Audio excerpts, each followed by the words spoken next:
Hello there, sword friends. Hopefully, I am live on the internet. I'm not sure. I've had some technical difficulties, but the point of this stream is going to be to do a 2024 version of the Katana manufacturers tier list. And I do want to preface at the start of this that I am talking about Katana manufacturers in the sense of a place that you can go to buy a sword. So what I've excluded here are places that you have to go to buy a blade and then work with a polisher or do some sort of custom-y thing in that regard. But I have included some people that I know that make katana generally start to finish, so the list is a little expanded. And I'm also going to kind of put this in my own sense of value primarily. So do bear in mind that the list would be different if I were saying who makes the best katana for iaido, or who makes the best katana to chop water bottles in your backyard, or who makes the strongest katana that you can bash against a metal pole as many times as possible. So those would all be different lists. This is who do I generally think is good. I made a list like this in 2023. And so do bear in mind that that's really the focus here is value. And I'm going to blabber on about a bunch of different sword makers.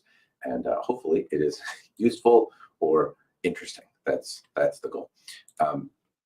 So I've got the live thingy on too. If you find it interesting, if you have a question, throw it in there.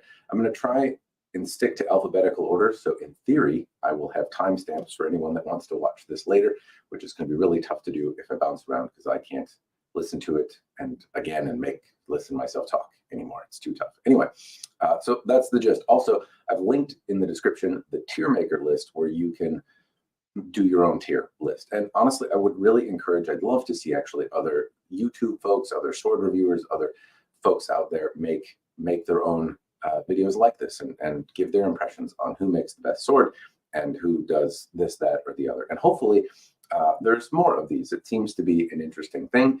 And so hopefully there's more to come with different styles of swords than just katana. The last bit I want to put in is for any manufacturers. This is not going to be a comprehensive list. There are certainly people that I have forgotten from the list. I apologize. And also as I talk about experiences here, these are just mostly my thoughts. And I think you could get a good sword from just about anyone on the list. There's probably going to be a few where I disagree with that, but no offense is intended. As I do the rank, it's really my idea of value, and I want to note to any sword makers out there, any folks that might feel slighted, it's not my intention. I'm throwing out there my thoughts on where they rank in terms of general value and based on the experiences that I had. And it seemed to be valuable when I did it in 2023, so I'm going to try and do it again now. And hopefully with this very long-winded context section, less people are like, what? How come that is in the high tier and, my favorite thing is not? Anyway, that's the idea. Awesome. Anyway, like I said as well, please, if you like swords, do your own list. Share them, talk about them. My hope is that if some other folks do a list like this, that maybe I can do a live stream with some other sword 2B folks, and we can talk about why we disagree or why we agree, and I think that would be fun. Anyway, let's see if my stream, oh my god, I got one of these little stream decky things with buttons. It's neat. Anyway, so I'm going to go in alphabetical order, in theory, if I know the alphabet, and it's going to be weird right away, because the first one is Albion, and Albion you can't buy a sword from. So there are retired makers in here. Before I went long-winded on the context section and naturally missed things anyway. But Albion used to make katana, or at least made some katana, or did some prototypes of a katana. And they're a manufacturer. And so if you happen to find one in the wild, I've included manufacturers that don't manufacture things anymore because you may encounter them as secondhand items. In fact, you may encounter a lot of items as secondhand items. So I thought that it was worth putting them in there as well. But you do really rarely see Albion katana, but I thought it would be fun to talk about. And right away, Albion katanas go up at S tier for two reasons. One, if Albion ever made a katana and just did it the way they make their swords, it would likely be really, really good. I don't know if it would possess all of the fine grinding and stuff like that you might expect to see or hope to see in a katana, but chances are it would be a really well-manufactured item and designed with a slightly different shape than you see everywhere else and would be kind of interesting. But I believe they actually contracted out the work to be done by Rick Barrett, I believe is who made a fair amount of their katana, and then who is a custom smith that makes absolutely excellent swords. And then also, who else? they had other people kind of do some of the custom work to make a sword, and they did some like one-off proppy things. I think with a Highlander one, there's very little information about them. Perhaps it's a tale that Mike at Albion would regale us with at some point. I do know that he's not interested in making katana, at least not on it, based on the conversations I've had with him.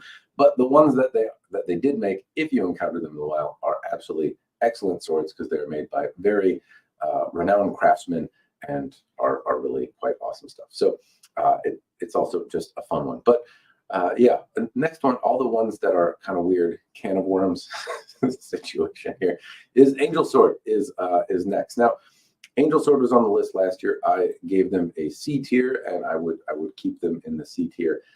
Angel Sword, unfortunately, I don't know if it happened when I made this video last year or if it happened afterwards, but Daniel Watson, the owner and proprietor of Angel Sword, passed away, and the folks that were working with him that were largely, I think, doing the manufacturing are still doing stuff. They're still at Renaissance festivals. They're still going and making stuff, and the design has shifted a little bit. There's a little, I don't know, there's more complex and different things happening, but I would still put them generally in the C tier. I've had plenty of good experiences cutting with Angel Sword. I've enjoyed them. At the same time, they are usually like $3,000 to $5,000 to start for a katana, and they're relatively crude or rudimentary looking. So I don't think they present a particularly good value. They do have some things going for them that others don't. I don't know if it's still true, but at the time, you could do stuff. You could trade them in. You could do all manner of different thises and that's. And when I say this and that, sorry, lost my train of thought here. You could trade them in if you spent 20% more. They had a warranty. There were other things that were of value, and that was, I think, something that goes for them beyond the crudeness. So if you lose interest in your katana, you want a bigger one, a smaller one, a different kind of sword, then you had some option to trade it in more. That's not conventionally an option for manufacturers. So I will move on, but I do think they make some swords that are the good. 1 second here. Sword friend Kane is going to join us.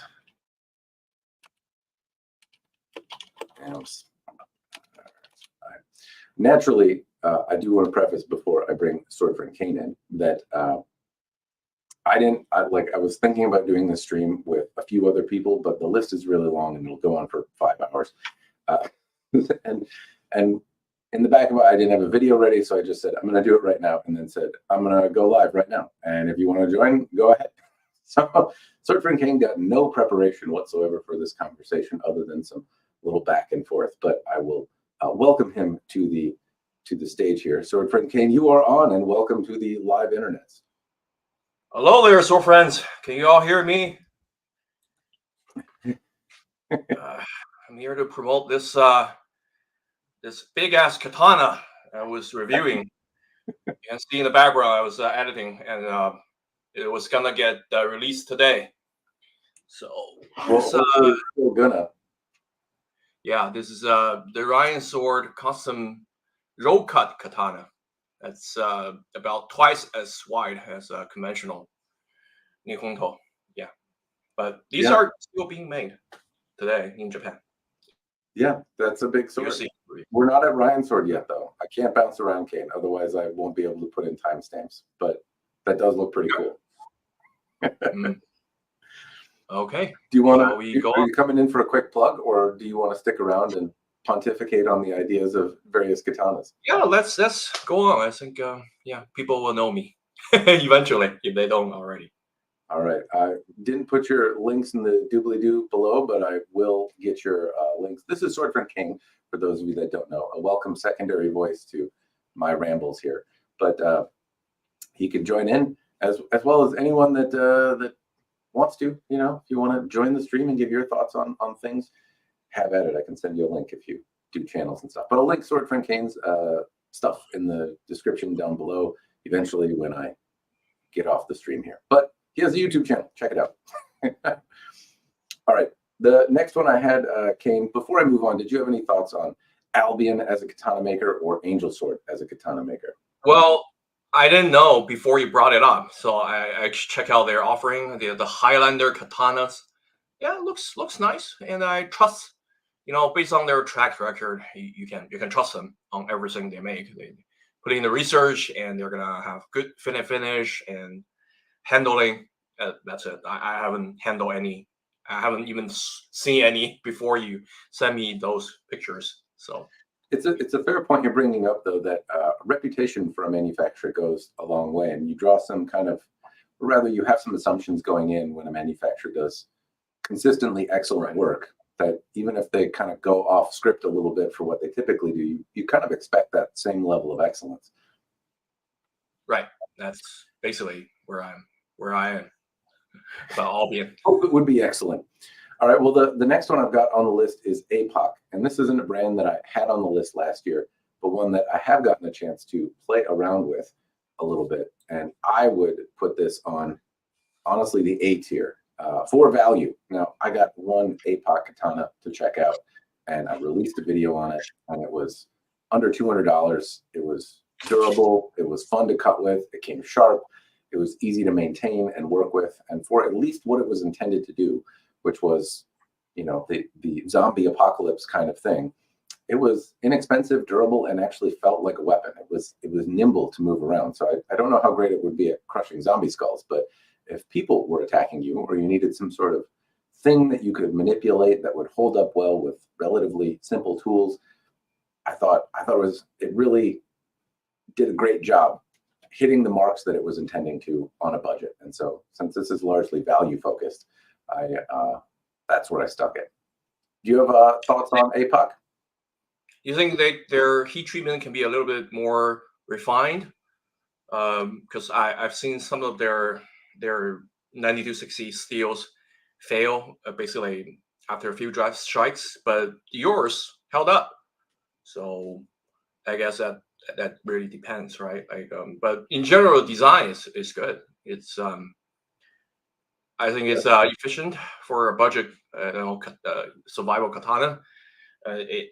Get rid of the necessary, the tsuba, and use a more durable material for the hilt construction. So yeah, it's a good design by Angus Trim, right? Basically, well, that is again, interesting point. I've only had one, and so that is the experience I have to draw from. But if others had broken sooner, if this one had broken sooner and kind of didn't stand up to some of the stupid stuff I put it through, my opinion would probably be quite a bit different.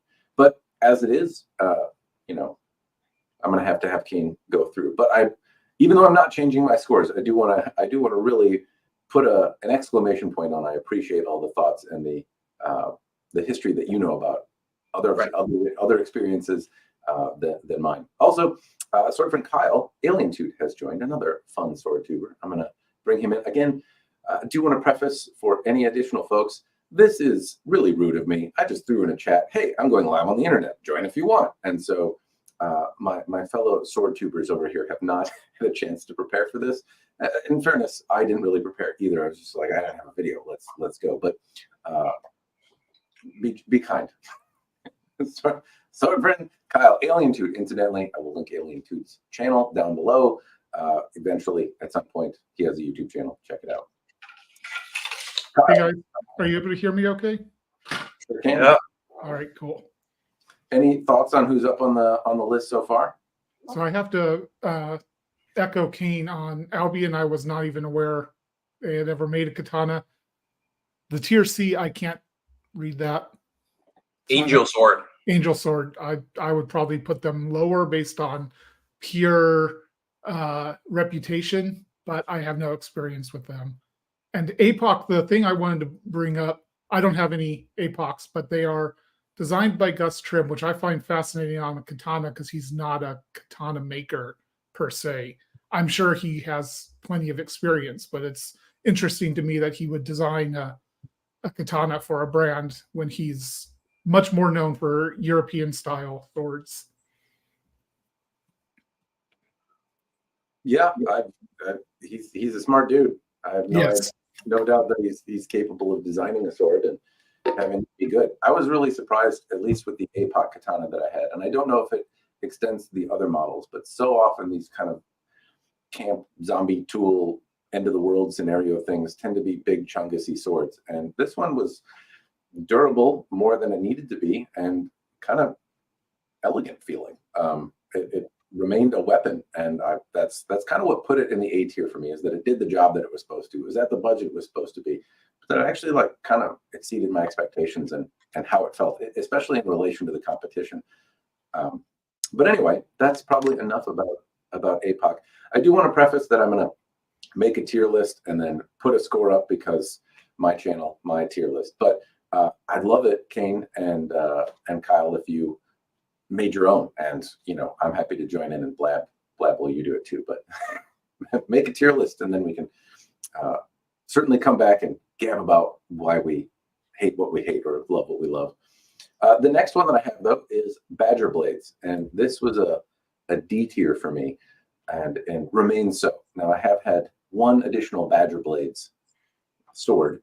Wasn't a katana, unfortunately, but it remains a little bit of subpar in my mind. They are intended to be large, sharpened, maybe stage combat type things, but at a Renfest and simple, they're not as expensive as Angel Sword is. But they feel kind of dumpy in the hand. I don't really have a whole lot of luck cutting with them, and being durable when you're more or less a crowbar doesn't strike me as remarkable. And I haven't enjoyed really any of the examples that I've held. So anyone, feel free to chime in when I shut up, by the way, about any experiences that you have about these. So I don't have any experience with Badger Blades. I have not been to a Ren Fair, which is where I think they're sold the most. So I have to pass on this one. I haven't handled any, but from the looks of them, pretty rough.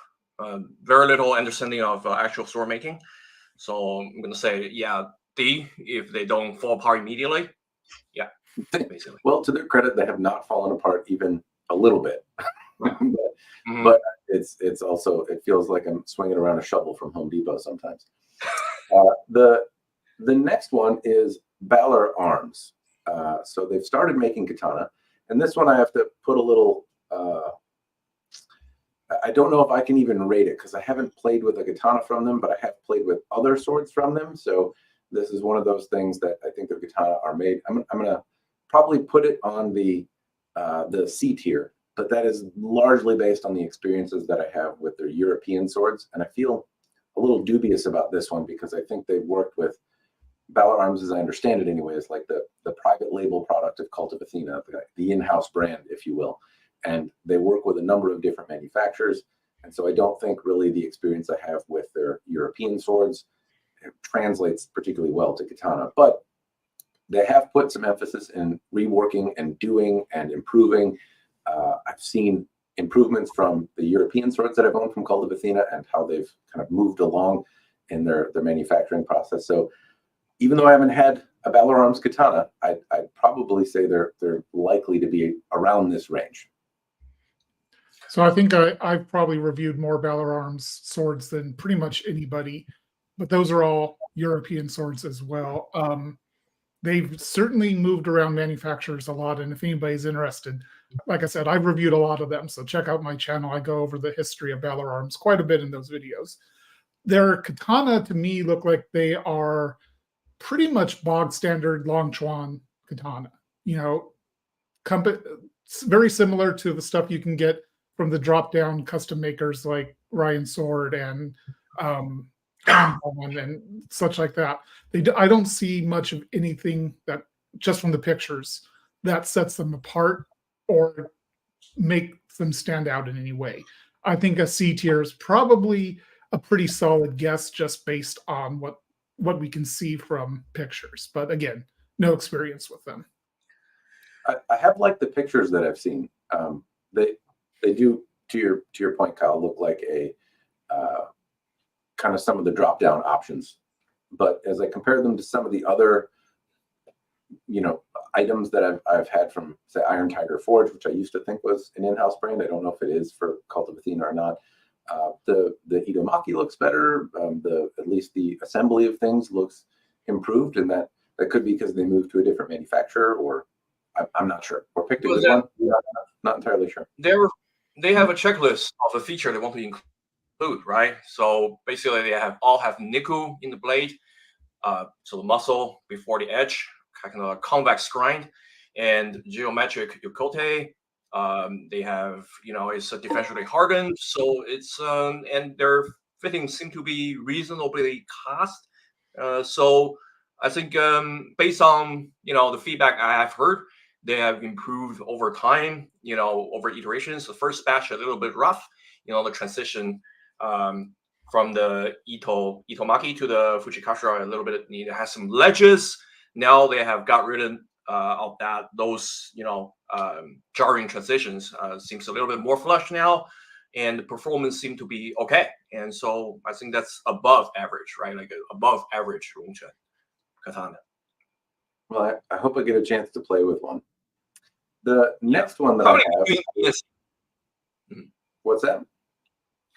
Probably between B and C, depends on specific batches. That's a fair point. They could float around, but I'm hoping I get a chance to play with a Balur Arms Katana at some point. The next one is Battle Blades, and Battle Blades is sold out of Cult of Athena. I did get a chance to talk to the folks at Battle Blades, and I, in theory, will get a chance to play with one at some point. I think I might get a review sample. They make some things that some of the parts look like they're from some of the same bins, and some of them look more bespoke or unique to Battle Blades.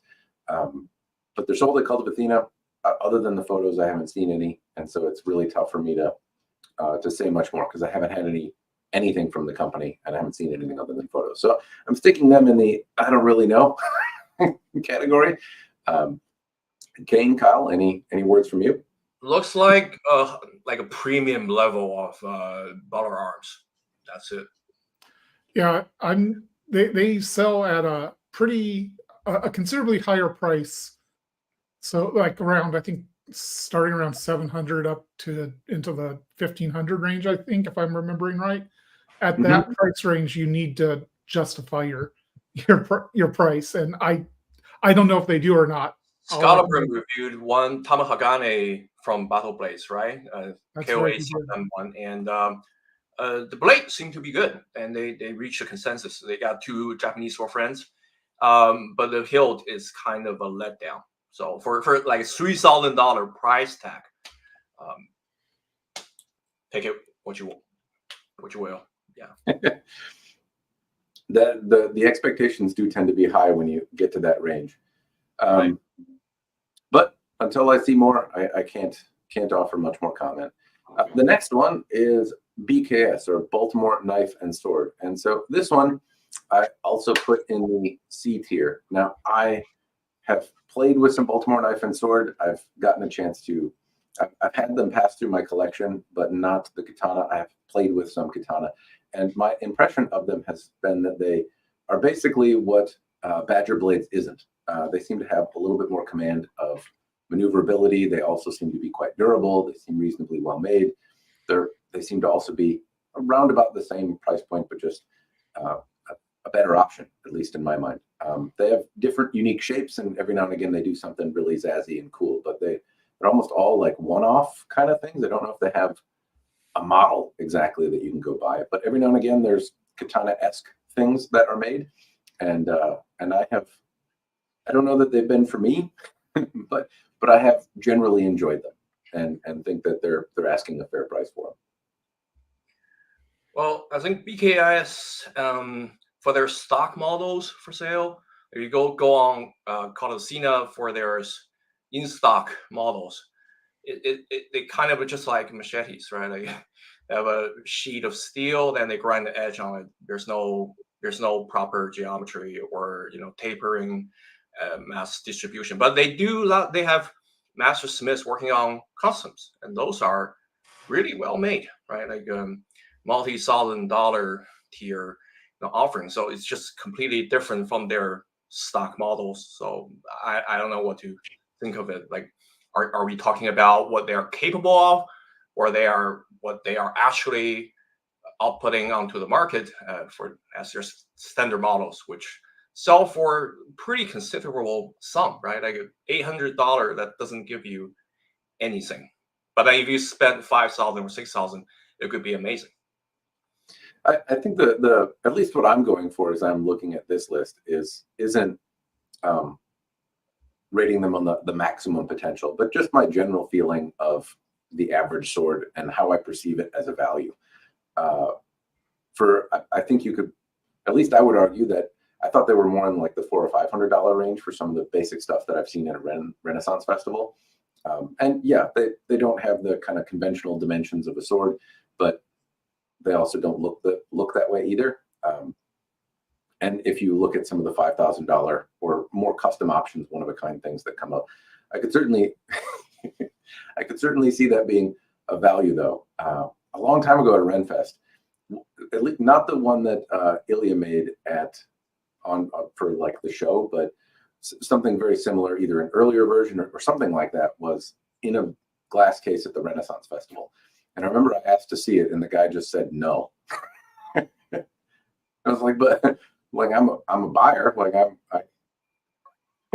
One thing I have to say that the stuff they make, even the premium models, they're not exactly following the antique originals specifications. They just do whatever they want. They think that's pretty, and that usually turns out to be okay. But if you're looking for historical, ones, that's usually not their strong suit. Yeah. If that's what you value, then it's could well be for you or not. I happen to like both sides of the fence. Now, if I'm buying a museum replica and it's not in any way resembling what that museum piece is, then I don't like it, because that's the reason that I bought it. But if I buy somebody's interpretation of a sword and I'm okay with some sort of fantastical elements being in it, then that's also part of the package, and I don't mind it. I don't think that BKS sells them as like historic, but honestly, I don't get a chance to spend a whole lot of time with them, so I'm not sure on that one. But I'll move on to Blade Culture International. This is a company in the Philippines. I stuck them in the C tier. They make or have made some katana. I spent a bit of time with the Compulon in particular with BKS. That's the one that BCI, not BKS. I'm going in alphabetical order, and my dyslexia is kicking in. I didn't think really much of them in terms of, like, they didn't wow me. It was just a little bit different, and they work with 5160 typically. At least as I understand it, they do. It's a durable steel. The shape has been decent. They're reasonably durable, and I like most that they're just a little different. But honestly, that's kind of what I can say about them. Is that they're just something different to look at, and that's maybe why they're on the C tier list. I'm going to have to pass on a good number of upcoming ones, including this, as I just have no experience with them at all. Sure. Well, then I'll move on to Bohihyu. Now, this is an Amazon company. I have not had one. I think I asked the somebody on Amazon if they'd be interested in sending a sample, and they said no. So I will not likely be seeing one anytime soon. But as I understand, they're dominant on Amazon, or at least have quite a bit of a presence there. Samurai Bird, who is in the comment section down here, has had them before and spoken highly of some of them. Decent starter swords is what comes from Samurai Bird. He's gone in his backyard and whacked the crap out of some stuff. So that's where you can get them, is primarily on Amazon, though. The next one is Boker. I also have not had any experience with these. I think they made some limited amount of them. I'm zipping through. Basically like a Musha, 1045 steel, like basically like a Musashi's Musha. Is that what they are? Yeah, very similar. It's just very box standard, very low tier, very low cost katanas. Using Brandon Sword is another one. Haven't had any experience. Sword friend John asked me about this. He seemed to like the one that he had, but I have not played with one. But here's one that folks might be a little bit more familiar with, which would be Bugei. And this one goes in the B tier for me. Kane, Kyle, have either of you had a Bugei before? I haven't. I have not. The one thing I would say is, from the reputation I know of them, it feels like we should separate them based on when there was that fire in Hanwei, and that, and there was an individual who's doing QC for Bugei at one point. who's really highly respected, and he's not anymore. And I've heard that when he left, their quality control went down. But this is all, hearsay and from another person. So I don't have a full opinion on them because I don't have any experience myself. Well, that's fair. I've had things from before and after, very early versions, and I don't know if I've had anything particularly recent, but generally speaking, they're a higher end version of Hanwei. They've always been manufactured, I think, at the same forge as Hanwei, or the Hanwei Forge. And the idea was that there was some additional quality control, some different designs. I honestly never found that to be the case, though. I never found the quality control to be an order of magnitude better than the swords I got from higher end Hanwei. So if I look at what was sold at Bugei, they were usually, the higher end iterations, and the Tori, the Kami, the Tiger, those were higher end Hanweis that were sold kind of at the same time. And many of the same issues with Ito being tight, or shrinkage, and seeing, things on the core, the ska, the handle, retention in the scabbards, all of those things, I would say, which again, my experience here is largely secondhand with these, but they seem to age, I guess, about the same and have many of the same issues. So I never really saw much difference in the quality control personally. They just look like different designs that were manufactured by Hanwei, but sold by Bugei. And they did have some different shapes and things like that. So unlike manufacturers in Longchuan that seem to have really the same size everything, or it seems to be more or less the same shape, the same size, Hanwei, to their credit, offers a fair amount of variability in shape and width and taper and all of that. So I think the Bugei pieces had some elements of that as well, but fundamentally different designs, but they were cool and also unique to Bugei. And some of them are really quite striking in terms of the design that they have and how they implement it. And they seem to cut well and do well, and people generally seem to like them. And of the katana out there, Bugei is one of the few examples that seems to sell on the secondhand market reasonably well. People seem to still value them. So I would generally say B tier. I've been happy with the examples that I've had, and they offered some variability in the ordering, which I think they still do. But anyway, I'll move on to, unless anyone has any further comment on Bugei. I don't. Nope. All right. Bushido. This was a D tier option for me. I had one blade from them. I think they're defunct now. I don't know that you can get anything from them, but it wasn't impressive. So just not particularly well fit, nothing particularly remarkable. It looked like a parts bin kind of thing. I believe the example that I had from the Bushido sword looked like a copy of the Hanwei Bushido, or at least the Suba was, I want to say. But anyway, that's the only experience that I had with them, and it wasn't special. It's an obscure one, so I'm going to guess, Kyle, Kane, you haven't played with one. Never even heard of them. The next one is CS Hanwei. Any thoughts on? I think that's a B. At least it's a B. I would probably put them in B as well. Yeah, given how old they are, how diverse of their offerings are,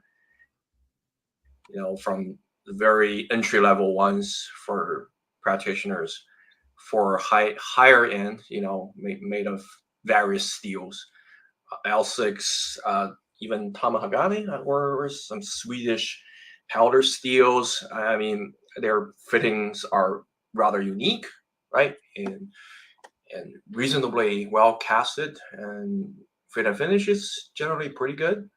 I don't know, maybe their work is a little bit, I don't know, the quality control is hit and miss, but I haven't experienced any bad examples. I haven't heard many people complaining about having a Hanwei. So to me, that seems like B, or at least. So I think Matthew probably has a lot to say about that. A lot. I'm sure he has more experience. But I'll go with mine first, and then Matthew can overrule us because he has the most experience with them. Yeah. I have the experience with the Raptor Anakubi and the Ronin Katana from them, and both of them were decent. I'd say the Ronin Katana, as is appropriate for its price, was definitely a better one. It didn't have as much of that axe handle feel that the Raptor line is especially known for. The Idomaki was very nicely done. It's a different style of Idomaki than you get from Longchuan. Tend to be much tighter, much better done. And overall, the fit and finish was pretty good. I ended up selling both of those, but I thought they were seriously competent at worst. And I really actually, the Ronin Katana was very pretty also. I did like the way that sword looked and handled.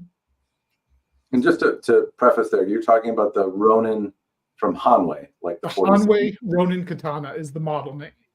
Yep. Yeah, it's not the Ronin Katana brand. So I put Hanwei at a C, Cass Hanwei. So Hanwei is the forge, Cass is the distributor, and Cass sells them to folks like Cloudhammer and the like. But I think Cass Hanwei is, anyway. That's why they're in C apparently. That's why they're in the C's alphabetically as opposed to the tier list. But the tier list, I would say there are some examples that are absolutely S tier, and there are some examples that are totally F tier. And this is one that is tough for me because recently I would say that I have generally more positive than negative, but some of the experiences I've had have been really not great. And so it tends to be a C more or less due to the variation that I've had. And they make a lot of different katanas at a lot of different price points. But I put a C tier on them because it kind of falls somewhere in the middle. And since most of this is value based for me, if I look at individual swords, I could probably move them higher or lower. I think their Practical XL, for example, is about the most amazing tatami cutter that you can get on a budget if you're starting there. I think some of the lighter swords like the Shinto or the Orchid are really, really pretty to look at, and one of the few that like strike me as a little bit more, I don't know, familiar to Japanese style shapes, at least somewhat. The Bamboo Mat, straight up S tier, my favorite sword of all time, even though mine is a little bit different. But there have been some that I've had some Tori blades that were really expensive, but bent relatively easy, and the Ito came loose pretty quickly. I've had also some practicals that didn't hold up particularly well. I've had some that I just don't think are a particularly great value. The one that really comes to mind is the L6 Oni Katana that I had, where the first example, I hit my stand, a stand that I've hit 1,000 times with 1,000 other swords, and this one rolled the edge pretty substantially. The heat treatment was off, and it was a $1,500 sword. I bought it secondhand, and there wasn't much to be done with it, so I parted ways with it, lost my shirt on it, but it was just not heat treated correctly. The second Oni Katana that I had loose Ito, and like the kasha came off while I was doing some simple stuff with it, even though that one did not bend by bumping wood. So the variability, particularly on the high end side of things, is one that I find not great. And as I look today as well, if I think of like a $2,000 sword, like if the Kami was available today for $2,000, and I look at, you're starting to get into the evolution blades territory. I don't think they quite compare. Where, not that evolution blades is perfect, but pretty consistently every one of them has been usable and not fallen apart. And the complaints that I have are mostly like a little bit of cosmetic this and that. So anyway, generally speaking, Hanwei is pretty good, and they are so prolific and have been at it so long that they are the standard by which I judge other sword companies. So I think that is some high praise just in general. The things I can say that are different between maybe when I had this conversation last year versus now is I have had a deeper appreciation for the variability in shape that Hanwei provides. So, a lot of the things they suffer with, like Lucito or this or that, are things that the industry kind of suffers from. But to their credit, they offer unique and different fittings that aren't on every other sword. They offer different shapes and stuff as well. So you can get swords that are little and bitty and skinny, or big and wide, or very long, or somewhat short. And that is not a range and shape that you tend to see inside the industry generally. If I look at the Orchid Katana, for example, there's not, you know, in profile it might look similar, but there's not really another sword out there like it that you can buy from Long Chuan. It profiles a little differently. It becomes dainty and thick at the same time. Likewise, if you want to get something like the Wind and Thunder, you're not likely to, well, Kane's holding something kind of like it. They're tougher to match in shape. They seem to offer some variability there that others don't. And so that's something I have come to appreciate about them in the last year and kind of reflected on that I haven't in the past. But I will move on because I've blabbed quite a bit. Let's see, I covered Bohihyu. Where am I? Cheness is the next one. You guys had Cheness. They pretty much went out of business right as I was starting to get into katana and no experience. Oof. Oh, whoa. Yeah. Love to hear that. Your opinion. I've heard a lot about them. Lots of people love them. You know, even the Lucas MG username is Cheness fan. So I think they have their fan base, but no personal experience. So I've had a fair number of Cheness swords, and I would say that I'd maybe move it up a little bit to the D tier, maybe if you're feeling very generous, a C tier, but they weren't particularly expensive swords. However, a lot of them that I had were just really heavy and not particularly well made. And also the one that I liked the most, the Cheness SGC, which was a reasonably competitive wide cutting blade that was similar to like an XL geometry from Hanwei, but I didn't have as much luck cutting with it. Had this little spiky suba on it that just ground into my fingers and made me mad because I bled when I used it a few times. But otherwise, I just didn't. I found lots of dings and pings that had similar like quality control issues. I want to say to Cold Steel, but maybe a little bit worse. And I didn't find the swords to be particularly well balanced. And I also had some problems in using them. And now they're out of business, and I'm not happy about that. I would love to see them continue in business and improve, because I do like that they made some different products and seem to focus on budget practitioners. But I can't say that they offer anything that somebody else didn't do better. pretty much a relic from the past, right? What's that? Pretty much a relic from the past, right? Yeah, when the sword industry was filled, with fewer options, I could see how they would be a worthwhile one, but not now. The SGC, you can get the Hanwei XL geometry in a bunch of different varieties, and it is better in every way at cutting grass. At least it has been in my experience. I didn't find that they had particularly tight ito, or didn't have all the same problems, except I often encountered more of them with cracked cores and blades that, like canted off to the side, or designs that had sharp bits in them, or sometimes just really obscenely heavy. So anyway, that was my experience. I know some people really, really like them. I don't though. I never seemed to get one that I really enjoyed, which I was surprised by, because other people would probably not put them in the F tier. But my experiences were, and it's not one experience in this case. Like, I've had probably a dozen Cheness swords, and I didn't like any of them, with the exception of the SGC.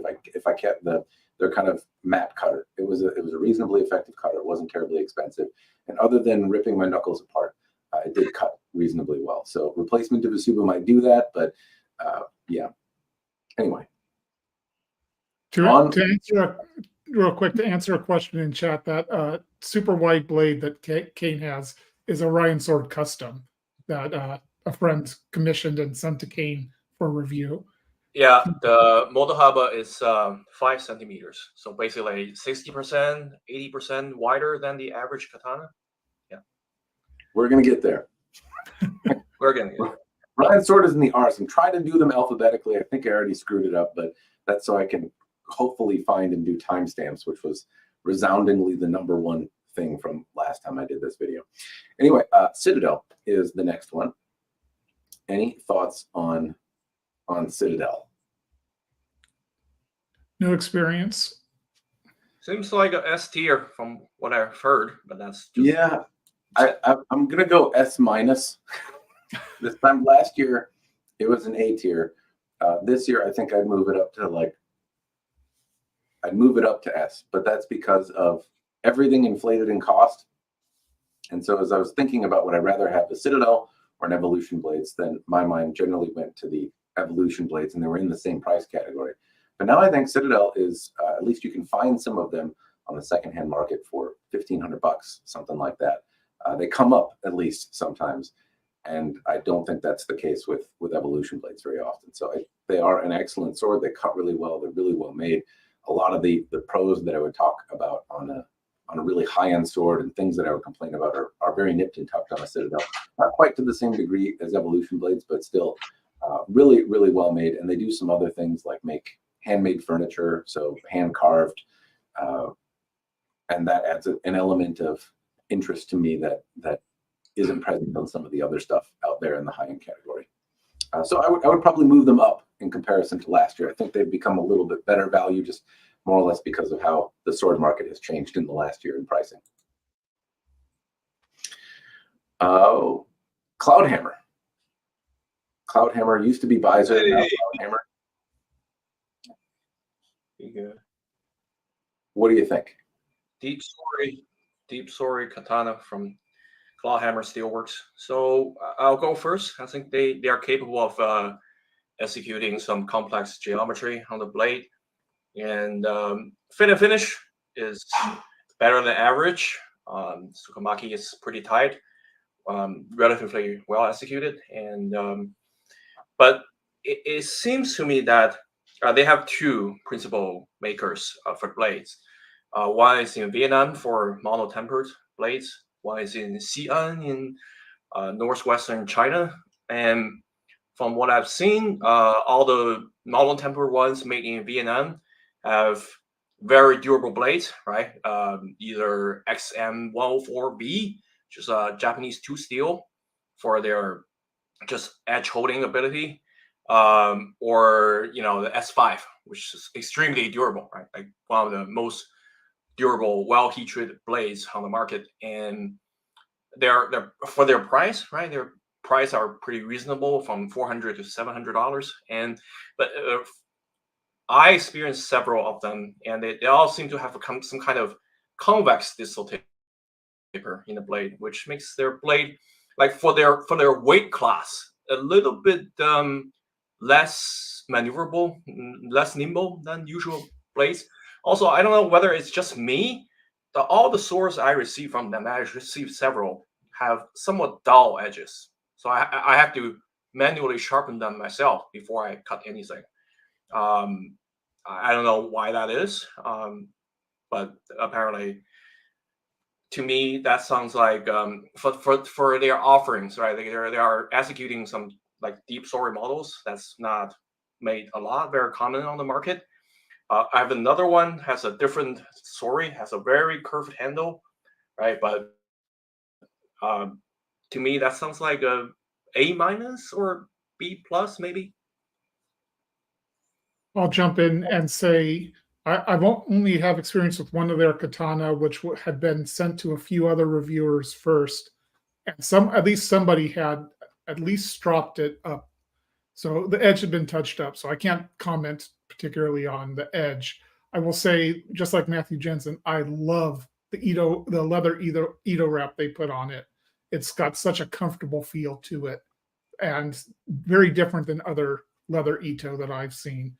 I love what they're doing with creativity. They are putting more variety out there than what you typically see from, again, Longtron, which is where most katana in the market are made. They will experiment. They will do different steels. They will do different geometries, as Kane showing there with the different sori. And it looks, I've seen them actually try to do actual tashis with the correct curvature, and that's something you just don't see pretty much anywhere else. So the one I had, I liked. because it had been bounced around a number of times, shipping swords around the country is not good for swords. Shipping companies are not gentle with boxes. And that one had developed a little bit of rattle in the Suka, but I don't really think you can blame that on them because, again, shipping wrecks swords all too often. So the one I had, I quite liked, probably around B, bumping up maybe into A. If I had more experience, I could give more thoughts on that. Well, that is fair. I believe I had Cloudhammer at a B tier before, and I would move them up to an A tier in comparison to what I did last year. I think I put them at B. I appreciate, but basically they've made the most durable sword that I've gone out and tested. The F7 one that Byzer sent me a long time ago that I went out and just beat the crap out of. Took the longest to break out of just about any sword that I've gone out there to test. So I've heard some, I know they do a lot of different steels and stuff like that, and steel nerds get interested in that, but I tend to be like, how many licks does it take to get to the center of the Tootsie Pop guy? And proof was in the pudding for me there. They really made an incredibly durable product, and I think they've only gotten better since the initial sword that was sent out to me. There's more interesting fittings. There's different colors of that Ito. There's more options. I've seen different options come up from RVA Katana where they're now sold, and the Tachis, and different cool stuff that's going on. So I've enjoyed the offerings that are out there.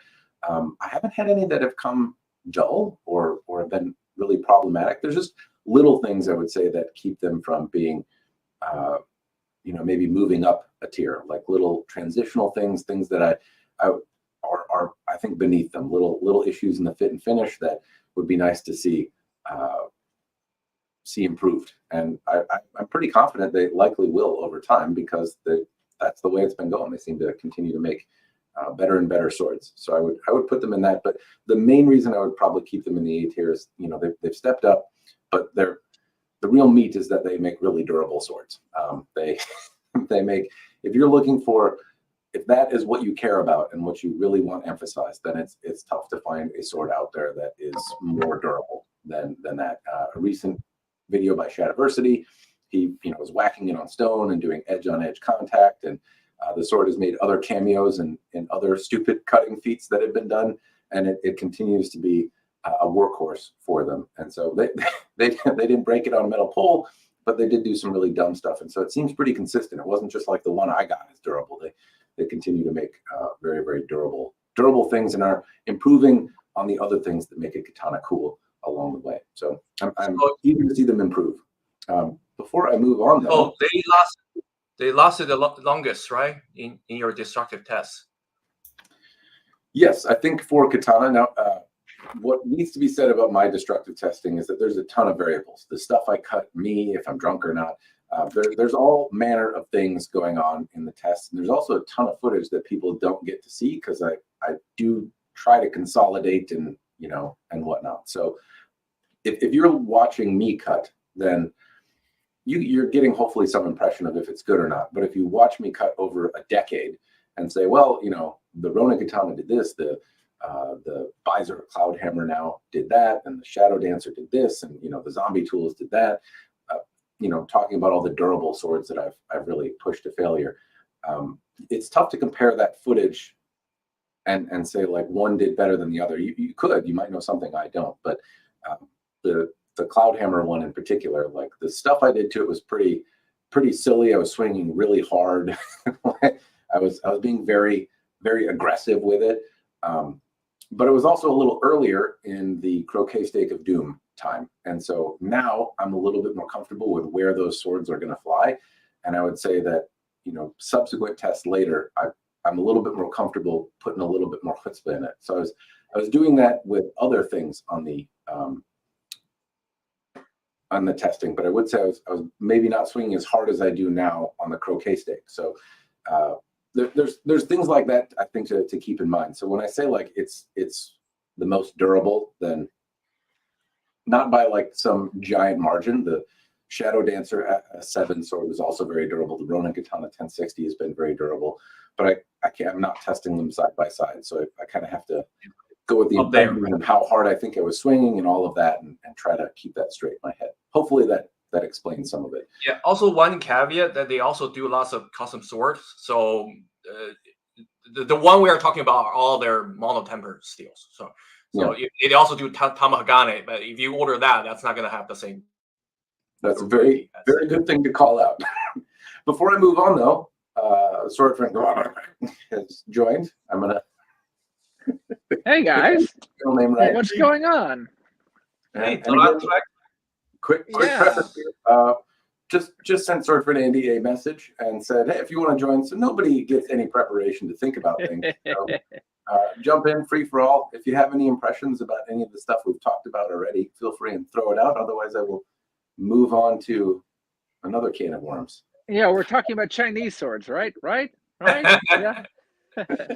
No, I'm decidedly the least experienced when it comes to modern makers of katana, so I'll chime in. But you've already discussed manufacturers like Cast Siberia and Hanwei, which I probably do have the most experience with. I don't think I've disagreed much. I threw a couple comments in the chats already.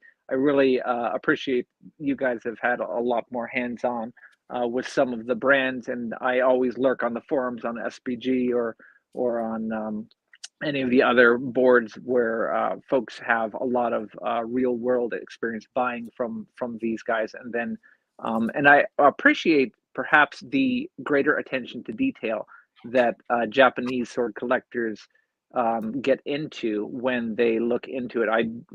I believe, Matthew, it was one of the guys you had on from Cult of Athena that pointed out that the scratch and dent sales are harder to move when you're talking about Japanese inventory compared to Euro inventory. So we're looking at it with a little bit more of a critical eye today. So let's continue with the list.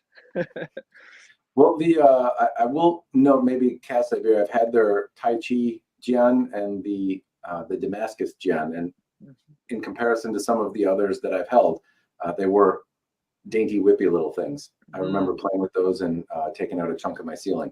I think we've all done that. Whippy.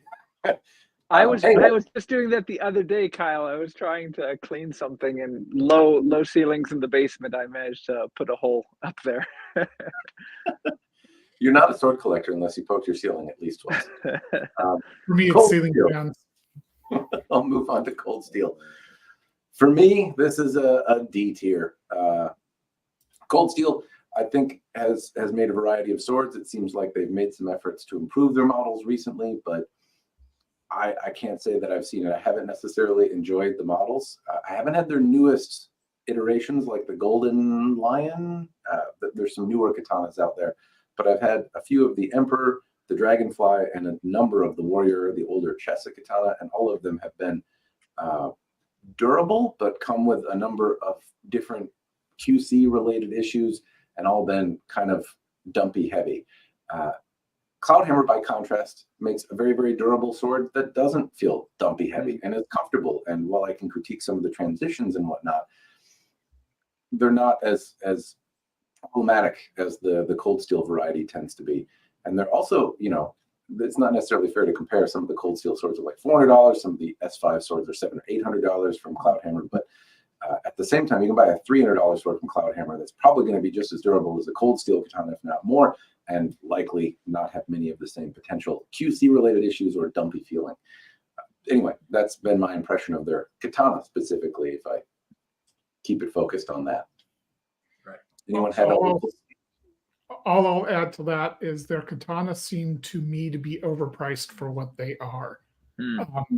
I only have experience with their more European line, so I can't really say that much, but their reputation for katana is not great, and their prices are pretty high for their katana in general. So it's one of the reasons I have no experience with them, is that I don't really want to spend the amount of money on one of their katana.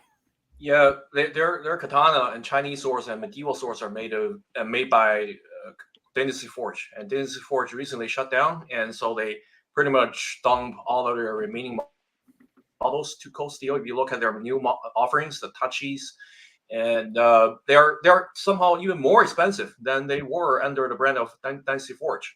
So basically, that's consistent with all of their lower tier model, and the Warrior, the Emperor, the Golden Lion, or Dragonfly models. Worked with the same Forge as Dynasty Forge, but it could be. They are. They are. Yeah, because they were the old models under the Bushi class, and they just probably Dynasty Forge has a few various forges as well, right? But it was one of the ones called Huano, and if you look at the newer models, they're all just their redone Dynasty Forge pieces. Well, I will move on from Cold Steel and Condor. I don't have any experience with Condor. Not sure if anyone else here does. With their, they call it a Grossmesser, but more of a Kriegsmesser, but nothing regarding Katana. Well, then I'll move on to one that was I got encouraged to put in, which was CRKT. So that's Columbia River Knife and Tool. They don't generally make katana, but they have made some things that are katana-esque, or at least wakizashi-esque. And primarily they're known for their knives, but the Hisatsu series from James Williams came in at what was maybe an otanto, or debatably wakizashi size. And I would put them at, like, I didn't mind them. I thought they were always a little bit overpriced. I think I've had one or two and wasn't too sad about trading them off. But that, they were more or less like katana or wakizashi that you could put in your tool belt and were like kind of a tactical interpretation of a wakizashi. I'm not sure if anyone's had the Hisatsu series from CRKT. Darksword Armory. Oh, everyone has an opinion. Lord. Lost away, guys. Well, go ahead. Darksword Armory one that I have. I was sent one for review. I'm working on it right now. And it's not too bad. I would say it's maybe a little bit more than it should be in terms of cost at $500. You get some other stuff that you might value, like a nice display case and some other thises and that's. But I think when I open the box just kind of gets tossed out or thrown in the garage. I don't really care about it. And it does have some other features on it, but it's not the most compelling offering, I think, for $500. But it's reasonably well put together. It cuts out of the box really well. It's not made by Darksword Armory. They work with another forge to do it. And there's some other stuff that is more or less okay, but it's more or less a C tier. It does all the things katanas are supposed to do. There's nothing that I can point out to that is like bad, that it just doesn't seem to offer a particularly great value is really what I can say about it. But I'm working on the review and still formulating my thoughts on it. I wish that they just did make a katana and made a Darksword Armory katana. Do you really wish that? From Miles' basement, he's gonna can forge that in his basement. Well, I would like it, honestly. Like if they made a katana that was basically like a slimmed out version of one of their messers in a katana shape. They don't need to have a lot of distal taper for a katana. You don't have to have one. And then wrapped it in leather like they do, put a scent stopper pommel on the end and peened it. Like I would kind of enjoy that. I think that would like be sabersmiths, basically like sabersmiths, like your katana. Yeah, honestly, like a sabersmith is charging $500, $600, $700 sometimes for some of those katanas, and I do think that they're fun. And so, yeah, I would prefer to see them do something different that is like a unique interpretation of a katana that is more made in the manufacture style that they're used to. If you wanted to go bash things, I mean, say what you will about Darksword Armory. The examples that I've been sent are very, very durable things. And if you wanted to go whack shit in the backyard or wear it on your Renfest garb, it would be fine for that kind of stuff. The scabbards that they make could, I think, make a fun sword. And that would be the value side of it, is that you can't get something that's like a Euro Tana. The one that comes up to mind is like the Hanwei Sentinel, and it's not fun. It's very thin. It's not katana-esque. I don't know how durable it is, but the one I played with wasn't. The handle comes undone kind of easy. If Darksword Armory made put a scent stopper pommel on it, made a katana blade, I think it would be a pretty cool, fun sword. It would be, I would enjoy playing with it, I think. You don't know until you get it. Like, be careful what you ask for. I think it's fine. But I will say that the Kriegsmaster you reviewed from Darksword Armory, if you just strip it off all the fittings and put it on a tuba, it's probably a better sword than it is, because they just don't understand how Kriegsmaster work. The hilt, the noggles. Maybe put a simple tuba on it is probably more effective, and it doesn't have a lot of distal taper, which is probably okay for katanas. Yeah, I wasn't even aware Darksword marketed katanas at all.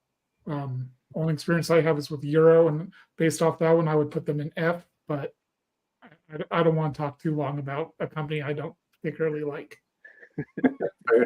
fair enough. If you want to know, you can watch my review on it, where I spent way too long about them. All right. Well, let's see. The next one that I have is, the next one on this thing is Shadow Dancer, but I'm going to skip that. I think they're here because they were called Dragon Sword, and so the icon name is, I think, Dragon Sword. We got the Shadow, but I'll since their name starts with S now, I'll put them down here somewhere so I can get my time key right. You're making librarians everywhere shudder with this setup. Yeah, it's I just couldn't listen to myself for 2 hours last time to put timestamps in, so yeah, I'm gonna try with I'm gonna try now, but I can't do it if I bounce around too much. So Dragon King is the next one, and last year I had them in the B tier, but this year I would probably move them up more towards the A tier. The example that I had, the APOC katana, I think was labeled Dragon King on it, but separating that, the Sea Wave katana that I had. Great contemporary take on kind of antique fittings. The Ito is tight. The blade had a unique kind of looking steel to it. It didn't look like it was made from the same folded pattern everyone else makes. It was sharp. It held up well. It had a lovely saya that glided really well in and out of an obi. If you're practicing with it, it was well shaped and well done, and had a slightly different shape than other things. And it's the first time that I've had a higher end example from Dragon King, and it impressed me quite a bit. So I really enjoyed it overall. It seemed like a lot of the things that I would critique about Hanwei were addressed in the Dragon King one, and I would say they did a pretty solid job. So I moved them up in that. I've had some of their lower end ones. They weren't bad. They were still in a B tier for me, but I moved them up because I think they're doing some pretty cool stuff. Yeah, I like them. Yeah, I have several from Dragon King, and this one's a Spring Sakura. I also have the Tenkafubu, some others. They're pretty solid, very similar to Hanwei, and manufactured in the same place, probably like a branch or offshoot of Hanwei, but I think they probably have more consistency than Hanwei. But in general, yeah, I love them, and they have enough variations. Like, good stuff. I Probably B or A. I believe the designs are by a family member of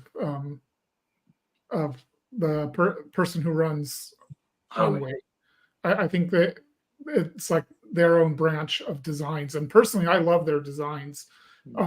They have some really great, innovative stuff. I have a little bit of experience with one that Kane is holding right there. He bought it from a store that wouldn't ship to Canada, so he shipped it to me, and then I shipped it to him. And it's a beautiful katana.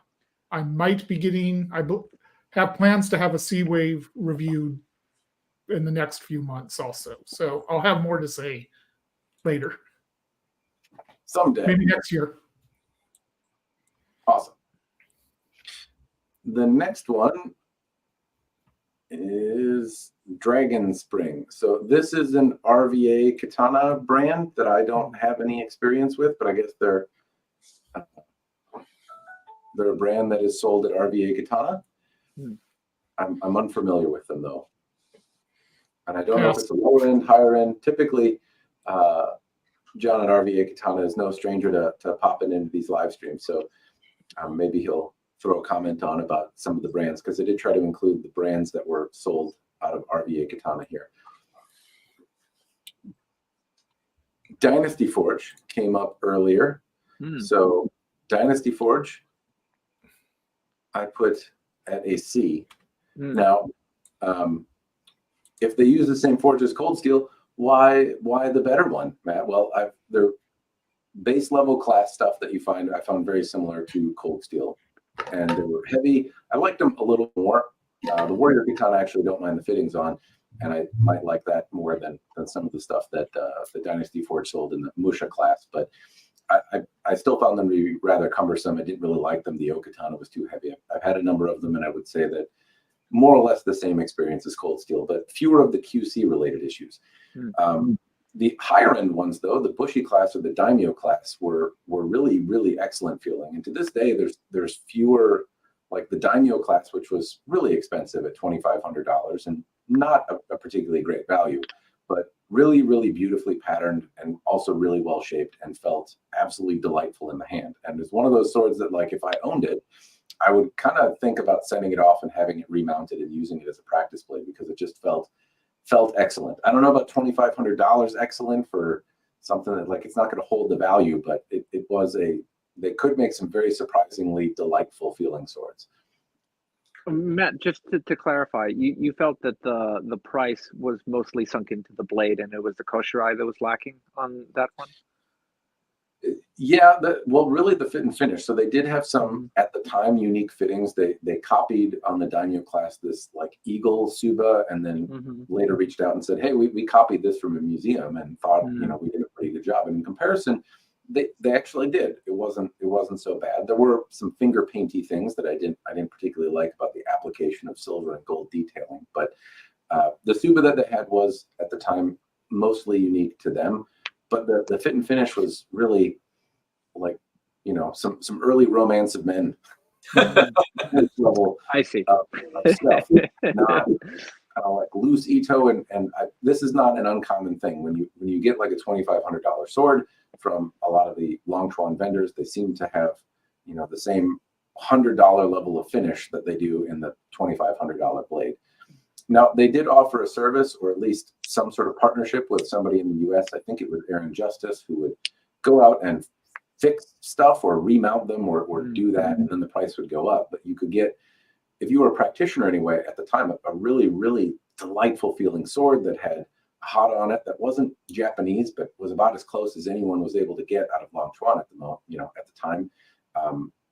And they cut well and they held up well. And so, to their credit, they did make some good stuff, but they certainly asked an arm and a leg for it. Yeah, I think they're higher end Bushi and Daimyo class swords just typifies like more expensive Chinese-made katanas, great blades, but not so great, hilt construction and fit and finish. Just like battle blades, or we talked about earlier. Your blades are very solid, but you probably want to have it remounted by a competent hiltsmith. Right? I'll move on to the next one here, which is Evolution blades. Wow! And for me, this was an S tier last time and remains that way this time. Have any of you had an Evolution blade? Nope. I have not, but I might be having a review of one later this year. I have somebody who's offered to send me one, and I'm going to take him up on that offer when I have free time in my schedule. Well, fair enough. The basic gist here is Evolution blades. I think that the price has gone up. I don't know if you can still get them for like under $2,000 in any variety, but I want to say they're about $3,000 now, maybe $3,500 with some of the common things that you might want. I'm fuzzy on the details though. Are they worth it? Yes. You'd be hard pressed to find a sword that nips and tucks all the little things that you would complain about as a Japanese practitioner of kenjutsu of some kind. They really hit it out of the park. They can do really cool custom stuff. They can remount old things and clean up the sword that you might have. But if you are a Japanese practitioner, which is who they're marketing to, and you want to do tamashigiri, or you want a really competently made, well put together sword that is an excellent training tool, that's what they're trying to make, and I think that's absolutely what they do.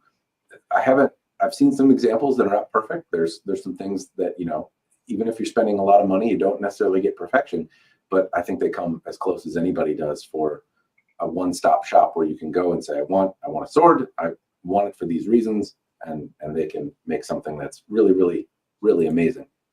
I want to pop in and emphasize that they can do the mounting for you if you have a blade. Like, I know a few people that have recently acquired Howard Clark blades, and they're going to be sending them to Motohara to do the polish and all the mounting and everything, which is, it's great to have a one-stop shop to be able to do that. Yeah. Because otherwise you're talking about, you have to find somebody who can make the Fuchikasha, the coach ride, somebody to make the Saya, somebody to make the Suka, the Idora, and everybody who does that has years of backlog.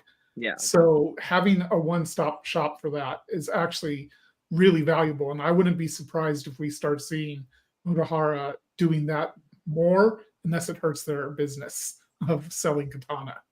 But if people become aware of it, I think that's going to start being more commonly done. I have a sorry, go ahead.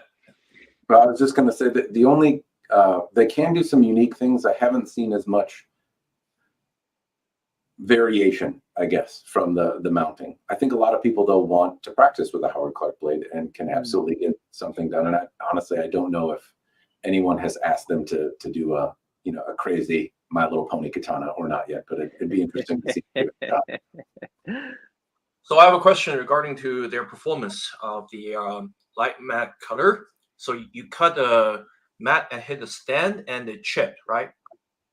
No, the light matte cutter, I hit the neck of a water bottle. I do want to preface that I was cutting outside and I think it was 20 below. So I can't remember the exact, but I do want to note that, like, blades act weird when it gets cold. The metallurgy, I don't know, I'm not a scientist, but they're like, it shouldn't, but they seem to break quicker in the cold, and that's been my experience. But anyway, I cut into the neck of a water bottle and the edge deflected a little bit. So if I get close, I can kind of see that, like, it looks like the edge is deformed slightly. It's not chipped, but it has that kind of edge deformation. Not so deep that I couldn't sharpen it out, but I don't think I will. And Jason, so they took it back, right? What's that? They took it back, right? So it's according to them. I never opted to do it, but Jason at Evolution Blades. Now, bear in mind that I bought this secondhand. It was like a really early version. I bought it secondhand and then said, hey, here's what happened. And he said, if you pay for the shipping to send it back to Korea, I think, to get redone or something, that he would cover the labor to get it cleaned up and sorted. I never did it because it's a blade I use, and it's got more wax and. Do they have a disclaimer like you shouldn't use a light matte cutter on water bottles? Like, is that like? I don't know if he has a disclaimer.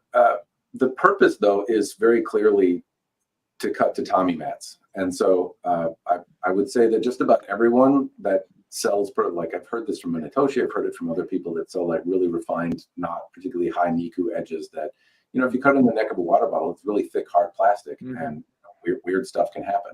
Weirder still if you're cutting and it's, you know, the bottle is fighting not to be frozen. So I don't know that there's a disclaimer on it, but the intent in particular is to cut Japanese tatami mats and not really anything else. I think maybe they note bamboo or something like that, but the ad copy is practitioners who are doing tamashigiri, and I think with an emphasis on competition. But I don't know for sure. That's I could go look on their website, and if it's like, well, I didn't see at the time anything that was like the most durable katana, I don't think that's the branding or the ad copy. That one is a differentially hardened one, right? It's differentially hardened, not a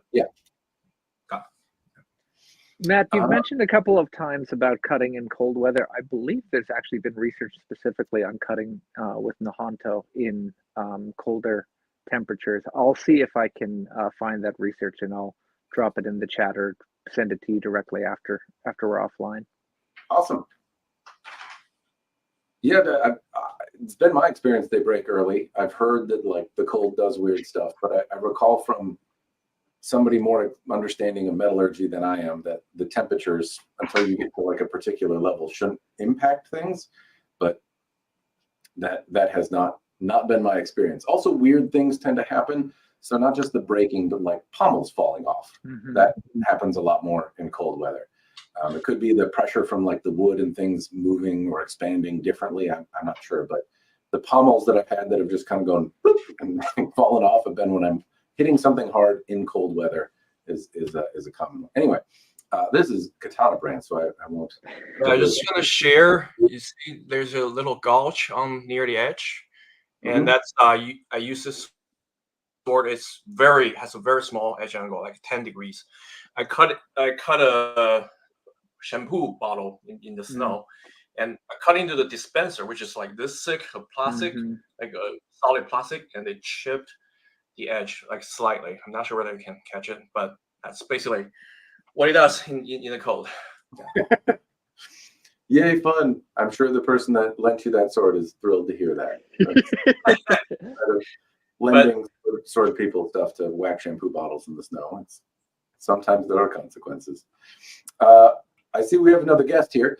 Sword friend Joe from JS Bladecraft is going to join us again. Going to preface this to all these folks joining. I'm sending out random links to people like, hey, do you want to talk about swords on the internet live? So Joe is driving. We'll welcome him now. Hey, Joe. You guys hear me? Yep. Hey, Joe. Howdy. What's up, guys? I don't know who's in the room. I don't know who's in the chat. I'm actually driving. I'm in Staten Island right now.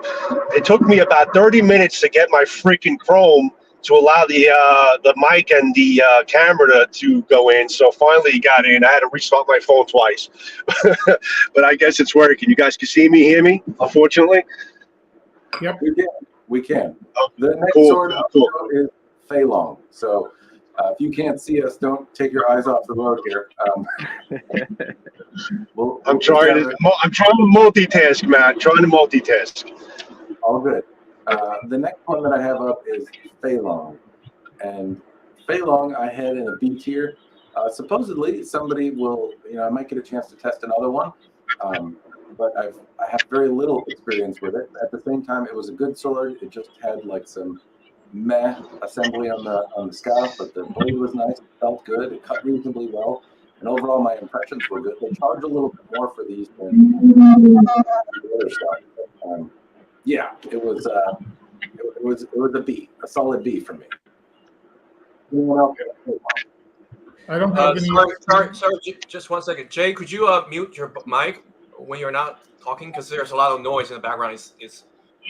Yeah, let me try to do that if I can. Matt's, We don't want him to crash. Right. We'll give him a little space to. All right, we got it. The only thing I can really say about Feilong is that I really like the polish that I've seen them put on swords. They seem to bring out a little bit more detail in the metal than a lot of other companies, although you are paying for that with the $600 to $800 price range. But the other thing I can say is that Josh Marlin of Cottontail Customs seems to think very highly of them, and he's a guy whose opinion I respect. So that at least lends credence to the work they put up into their swords. No, I would agree with that. I would preface that if Josh has gotten a chance to play with the Feilong and done any of his kind of handiwork to it, for those of you who don't know Josh Marlin, Cottontail Customs, he's can redo handles and do all kinds of cool sword stuff, and his work is quite good, and people have a lot of praise for his capability in kind of making swords feel good in the hand. And so if he's had a hand in futzing with one, then I would bump it up. But without it, the experience I had anyway, which granted was a secondhand sword, the blade was nice, but it was a $700 sword, and the handle, the issues that I had seen with it were not. It wasn't falling apart or anything like that. So it's in the B tier. It's not F tier or anything like that. But it was wonky and not particularly well shaped.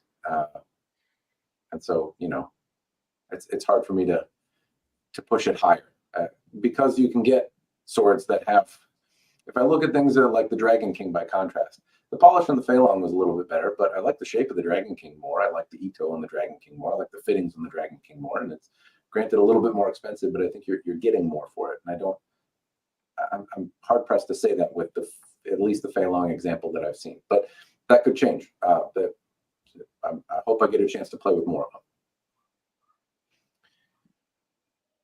But yes, if I'd love to play with one that Josh has redone, that would. I think we all would. Yeah. The next one I've got is Fidestisan. So this was a D tier for me last time, but I would bump this up to a C tier. I've gotten a chance to play with their Euro sword. They sent me their knockoff of the Zombie Tools chopper for like $60. And some of the other swords that I've had from them have shown some growth. They do seem to use the part spin special side of things, but they're not particularly expensive. They've come sharp and they seem to hold up reasonably well. And I think they're presenting a better value than they did when I talked about them last year. So Kyle, I think you've had Fidestisan before, haven't you? yeah, I've had two, and both of them had some pretty rough construction. A lot more epoxy used to hold things together than you want to see. Their attitude towards it is great. They took constructive criticism very, very well and said they were going to improve. I have not seen anything from them since those two that were sent at the same time. So I don't know if they're going to improve. Based off the two I saw, I would have put them in D tier, and that they are very affordable, but not durable. The Idomaki was rough. The overall construction was just not good, and in pretty much any aspect. The blades were generally fine, but that's something goes back to what Kane said earlier. When you're getting swords from Longchuan, the blades are generally good. They know how to make what they make, and it's the devil's in the details of the mounting and the Idomaki and that kind of thing. And that was rough on the two I had, but I believe they're going to improve because their attitude towards it was really, really strong and really receptive to constructive criticism. I believe they plan on sending me something else again at some point, but we'll see. I'll move on from there, unless anyone had anything they wanted to talk about with Fidestisan. Gentlemen, I'm just going to excuse myself. I have to leave. I'll try and pop back in the chat from time to time. But thank you very much for having me on. If I had more time, I would stay on for the whole session. Take care, everyone. Thanks for doing it really quick. Yeah. Have fun, guys. See you, Andy. So Legacy Arms used to be Gen 2, and they made a BWT katana, which if you can find in the wild was really, really nice. It wasn't particularly expensive. They shouldn't, I don't mean nice for $1,000, but I mean nice for around like $200-300. It had slightly different furniture. It was well constructed. It had, some details that brought out the hata and the polish, and overall was a reasonably pleasant thing for the money. I think you don't see them very often. They used to be called Gen 2, and this was a katana that they made at the time. I think they're now Legacy Arms, and anyway, don't do katana anymore. But if you happen to find one, worth checking out. I'm going to assume that that this is a not a sword that anyone else has gotten a chance to play with, though. Correct. It's a little obscure. Global Gear is the next one. I have not had anything from Global Gear. Have any of you used, guys? Nope. All right. The next one is Gunto. So Gunto, you find them secondhand. I put them in here because I think they're an option for people that want to play with a sword that you can go on eBay. You can probably go to a store. They're relatively often similar if they're like a military version. There used to be, I don't know if they still are, but between $1,200-1,500 for something that is clean and usable. And I think they make an excellent sword to use. If you're giving like a historical family blade, something that's made by a a smith and folded, or has some historic value, then this may be applicable to use. But if it's a kind of stamped out blade, then I don't know that there's much harm in using it for cutting and things like that. And you're using some degree of a piece of history to do that, and they are the weight of a Japanese sword that saw use. So there's precedent to use them to cut things, and I think they're fun, and they generally hold up pretty well. So I would say that if you have a chance to get one for around that, they represent a pretty solid value to cut with. They don't perform particularly well though, so they have the shape for war and usually the edge for it. So they don't often come like really well apexed, and they're not going to do a lot of favors for you in terms of cutting competitively in Tamashigiri, for example, but they're absolutely a joy to swing around and have fun with. I have a question. So if you strip off all the koshirai of a Gunto, like Shin Gunto, if it was a family blade, would it be like a genuine antique Nihonto blade, like you can potentially remount? Mm-hmm. You can. So folks would have them stuck in Gunto mounts, have their ancestral blade, perhaps cut down and made to fit in a Gunto mount and bring that to war. And so there are absolutely times where you'll see some sort of genuine, wonderful, amazing piece of history that is in a Gunto mount, and that would not be advisable to cut with. But a lot of them have there's a whole lecture that you could hear about the various types of Gunto, the naval versions, the military ones, the kind of stamped out ones, the later kind of forged by masters, but still, Gunto of the period. So there's a lot of different kinds out there, but conceivably you could get a military-made mono steel but differentially hardened Gunto that doesn't really have a whole lot of historic value, and that it's not an ancestral blade. It's stamped out, not maybe stamped out, but more or less a machine-made, quasi-modern thing, and was originally made to be used by the Japanese military, and now you can go chop water bottles in your backyard with it if you want. But because they're so common, or at least there's a fair number of them out in existence, you're not really destroying history. They'll be obvious, though, to your eye, Kane, or at least should be, and that you'll probably see some element that makes them look not obviously machine-made and mono steel. Matt, if I could kick in for real quick, because I'm actually reaching my destination. Can you hear me? Yeah, Yep. go ahead. Okay. What I find very challenging and difficult in doing this type of video is the fact that it's everyone has different standards in terms of what they find a very well-made sword or passable or high-end or low-end. I think we all, and I respect everyone in this room, I think you guys you're all spot on, especially you, Matt. I don't mean to be biased, but I am. Basically, everyone has a standard as far as what they're looking at. So you could speak to a couple different people. Somebody might say, if you don't go with Multihara Evolution blades, everything else is shit. Everything else is crap. Or, you know what? Hanwei does good enough work for me. I find there's many different price ranges there. I think I can deal with that type of company. So it's a challenging thing, I think, to approach in terms of trying to set our own standards onto the public, because everyone has different qualifications of what they would say would work for them, or they would want something better.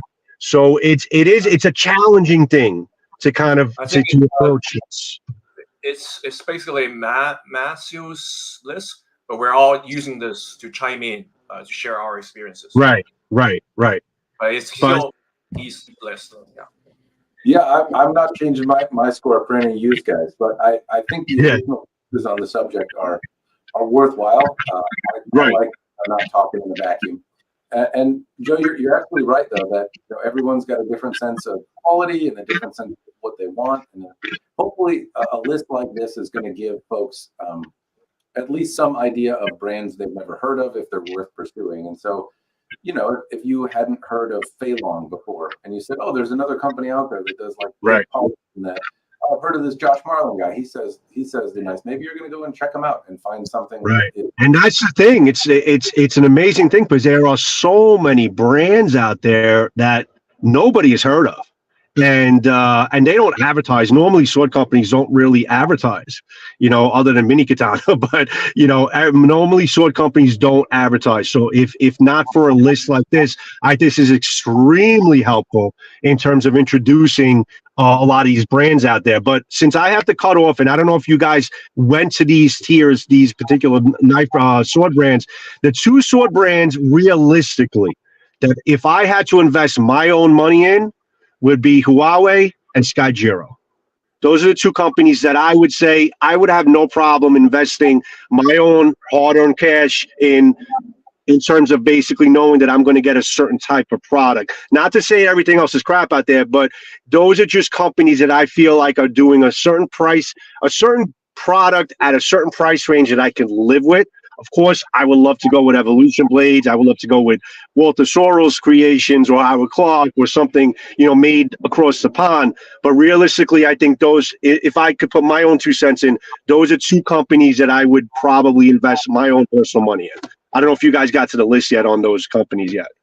We're coming to the H's, Joe, but you've arrived at your destination. I'll be sure. Okay, so I'm going to cut off. But guys, thank you. Thanks for the invite, Matt. Thanks, guys. You guys are all doing a fantastic job and great idea with this list. It's going to help out a lot of people, Matt.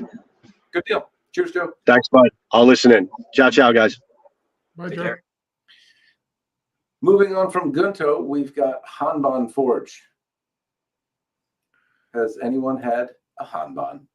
Yes, I've had a Hanban Wakazashi that was for my wife, and the first one, I got the second one from them because the first one got so stuck in the saya it was impossible to remove without extreme levels of force, which basically wrecked the saya and the suba from what I'm remembering, and they ended up sending me another one to replace that.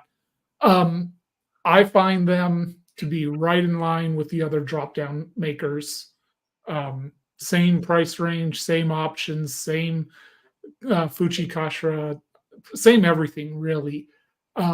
Their customer service is generally fine. I would probably put them above Swords of Northshire because they're cheaper. But I would probably go for, spoiler alert, for all the drop-down makers, C tier is where I would probably put them. All the drop-down makers. Well, Hanban got a B from me, and that was because I've only had, I believe, like one or two examples of a Hanban, but the one that really stuck out, it was $200, which was, I thought, a really good price, and it was really well shaped and had a suba that was unique and well fit, and things were tight, and it was like a really solid example. Now, this is the trick with variability, right? A company like Hanwei, I've literally had hundreds of examples, several hundred examples of Hanwei swords. Hanban, I've had like maybe one or two. And so I'm comparing them on the same list, but they really shouldn't be compared on the same list. But that one, they did a pretty good job with that one. So they get a slightly better score. But that's what I have to go on. I have to go with my hands-on my hands-on experience. But Kyle, I think your experience is really valuable here too, because I think that they're just very generic, like a bog standard Longqian. Like you look at their fittings, there's nothing unique. There's nothing, one-off. Not like Hanwei, not like Zisei, let's say. So they could finish everything perfectly, but they're still very generic. So to me, that sounds like a C or B. Like, yeah. Handmade Sword. This is one I've had, but haven't had recently enough to really think much about it. I don't feel comfortable like really putting them into it. I'd probably put them in like a C or a D, but I haven't had one recently enough to really say much. So I would stick one down in the I don't know yet. Have any of you guys had a handmade sword? Nope. Well, a handmade sword, yes, but not a handmade sword. They're Amazon brand. They're an Amazon brand, right? They're no, they Amazon had brand. website. They've been around for a really long time too. Different stuff, and they have some designs that look like cookie cutter, but also not quite. So but I'm not entirely sure. Hmm. The Hataya Katetsu. This is probably one that's a little bit more obscure, so nothing has really changed. I haven't gotten a chance. I have gotten to play with one other Hataya Katetsu recently, but these are relatively expensive blades that were usually between $2,000 and $4,000. I don't know if they're still going. Nihonzashi was the spot you could get them. I don't know if there's another spot, but they were made in China or Thailand and then finished in Japan, I think. Fit and finish was absolutely excellent. They were made for cutting tamashigiri. They have wide blades like a Hanwei XL style geometry, and they are generally kind of stout and heavy. Not exactly fun to do EI with in my personal experience, particularly when they get around the 4-pound range, but they cut wonderfully. However, they tend to be a little bit soft. So the amount of times I've had them bend or wiggle around is not great. I haven't had them be particularly durable. You can straighten them out and move on with your life, but in comparison to something like an Evolution blade, which I would say has maybe an equivalent or a better level of fit and finish, they don't bend as easy. And so they tend to go in the C tier category. They're very expensive and don't perform better than an Evolution blade. And I think the Evolution blades look prettier. Hanshu. So this is the like Bugei brand. They make a bunch of different kinds of swords. I had the Wakizashi from them. I don't know if they make a katana, but the Hanshu Boshin line of stuff. This was a D tier for me. So the Hanshu line that I got was the Wakizashi with a sub hilt. I'm thinking about it in the line of a person that wants to have like a camp tool or a zombie apocalypse weapon kind of thing. It was a tactical kind of looking thing, and it was $100. But for that, I had scales that kind of popped off, a pommel that fell apart, and a blade that cracked in half when I slapped it on a tree. And I want to note that I did some dumb things with it that I don't expect there to, like, it's not for that. I abused it, but the consequences of that abuse were more severe than I believe they should have been. It fell apart quicker than I wouldn't trust it, basically. So other folks have had a lot of luck with Hanshu, though. So my experience, though, has not been great. Yeah, just standard tactical katana, without any distal taper, not a lot of proper geometry. The Shinogi-ji is very close to the edge, not like traditional katanas, and their pommels are ill-designed. Yeah, they usually pop off if you hit something solid. Like I had a pommel still. And it's just for the price, it's hard to justify, right? It sells for $100. I can see there may be some use for it, and they're just very heavy, not performance oriented. There's a giant secondary bevel on it, so there's not in any way comparable to traditional katanas that has a single primary bevel. So I think the Boshin line is just a no-go for me. But they have a historical line, and Windlass is currently producing for those, and those are getting better and better. But I'm not sure if they don't find a competent maker and have the competent design for them. I don't think the Boshin line has a lot to go for. Yeah, basically. Before I move on, I want to highlight this super chat here. I suck at chat, as you're all aware, but I appreciate you giving me money. I don't know how much 200 nookies is, but it sounds cool. Got interested in katana swords a couple of months ago. Your channel and the manufacturer tier list you made has been a big help for me to learn about katanas and to know what brands to focus on and learn more about. Thank you for the super chat. I'm glad it's been helpful. Hopefully this list is a better version than last time. Moving on to HSTS. Hongsheng True Sharp, I think is what it is. I don't know if they're still making swords or not. And this was my hot take last time because a lot of people really love them and have spoke really highly about their swords. The two that I had were like prototypes and not particularly great. I didn't like them at all.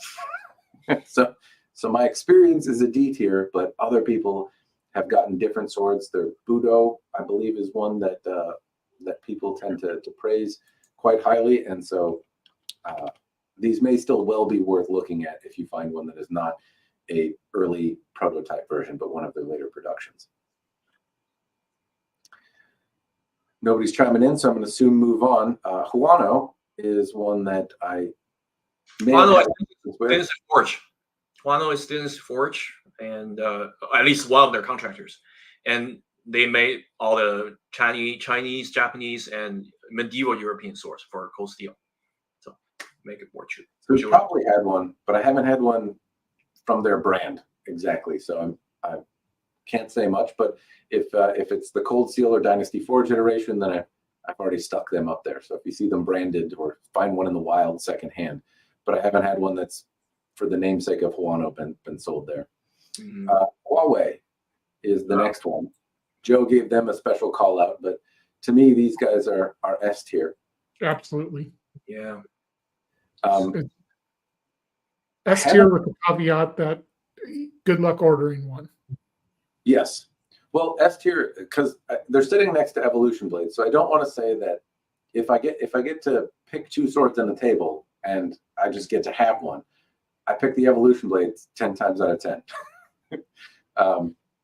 I'm not saying that they are equivalent to Evolution Blades because they're in the S tier, but from a value proposition wise, that's where I think they play in the same space. So Huawei, whether it be a $300 sword or an $800 sword, they tend to make really excellent stuff. The transitions are good. The Idomaki is pretty solid. It's not as solid as Evolution Blades, but it's also like their high end is $800. And their low end is $200 or $300, and they tend to make really, really competently made swords that are nipped and tucked in a way that is uncommon from Longchuan vendors.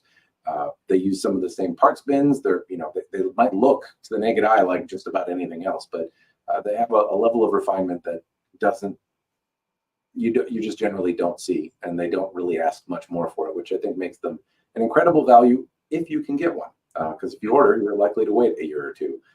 But if you find one secondhand, then maybe a little easier to jump on. Yeah, craftsmanship is definitely an S, right? Based on everything I've seen, but the customer experience is definitely an F. I tried to buy from them several times. They wouldn't even respond to my email, and I heard that people ask them twice. They're gonna block you. Not responding to you but block you. And I don't know how you can supposed to be ordering from them other than acquiring a secondhand one. If you cannot buy from them, what good is the seller? That is a fair point. I think there are different customers out there though, Kane. Like there's folks that have don't mind the investment and energy and time and waiting, and it's not a big deal. And there's other folks that say like, I want my stuff now, and I want you to respond to me now. No, I'm okay with waiting, right? I can wait for 2 years. I'm okay with that. But if you don't respond to any inquiry, like a genuine, I'm interested, right? Like if you don't even answer to that, like what good are you? Yep. So, some folks, I guess, are just not bothered. But I do, as I understand it, people are still getting swords. It's just taken a hot minute. But yes, I have heard as well that if you ask too many questions, they'll return your money and say, I don't want to deal with you. If you email them, they may not respond. But if you do get a response or you find one in stock online or find one secondhand, then the quality has been pretty good. I'm going to move on from there, though. Before I move on, Joe had to wait like a year for his. So I know he called out Huawei, but his experience was, he was getting pretty frustrated with the wait as well. So. If I can add in one more thing, they're one of the few brands that keeps value too. When people sell them, they sell pretty much at full price and almost immediately. So they are a very hot commodity on the secondhand market. So if you see one for sale secondhand and it piques your interest, jump on it quickly because it will sell quickly. The next one is Imperial Forge. This wasn't on the list last year. I have no experience with them. They're a brand, but I don't unfortunately have much of anything I can offer in terms of information. Seeing some shaking heads, so I'll move on to Iron Tiger Forge. This was a D tier for me last time. It's a D tier for me this time. I have gotten to play with one more Iron Tiger Forge. There's a funny story. I made a video. I would say it wasn't a particularly complimentary video about Iron Tiger Forge. I hope the best for them. Got cool logos. I thought the sword had a swirly Mitsudome on it and an interpretation of it that looked like an antique and was just a little bit different. I liked that. And someone from my dojo watched the video and bought it and uses it to practice with, and he's doing well. So the swords are capable, but the experience I had with the first one seemed a little overpriced and underperforming for what you got. The Ito was bulbous in spots, and it didn't look like it was worth the asking price. They seem to be discontinued by Casino, right? It's an in-house brand. Now they're dealing with Battle Blades and Balur. Yeah, Battle Blades, I do know is a separate deal. I know, but like Iron Tiger Forge has been discontinued. Like there's no more in stock coming in. I didn't know. I wasn't sure if they were an in-house brand or not. Yeah, they seem to be doing Balur Arms katanas instead of Iron Tiger Forge, but I don't know if they've. I'm not sure of the situation. I can just say that I wasn't particularly impressed with the one that I had.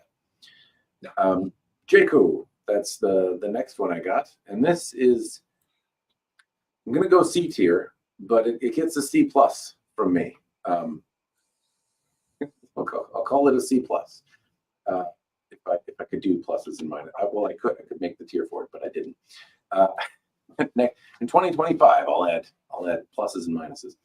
The reason is Jaco has been very flexible in terms of doing stuff, and they tend to be really cost effective, so they're a little less expensive. From the drop down options that you can pick from a number of manufacturers, they seem to be one of the most the least expensive options to do some of the craziest stuff out there. So what I've heard though is that folks often have issues, and they make it right, but if your time is valuable and you don't want to have things kind of left up to chance or risk some lost in translation stuff, and you're flexible on what comes out the other end, they may not be the best option, because I've seen some folks that have said, I thought I was getting this, but I got that, or the first one I got wasn't up to snuff and I had to buy some. They sent me something else, but in the process of making it right, it takes time.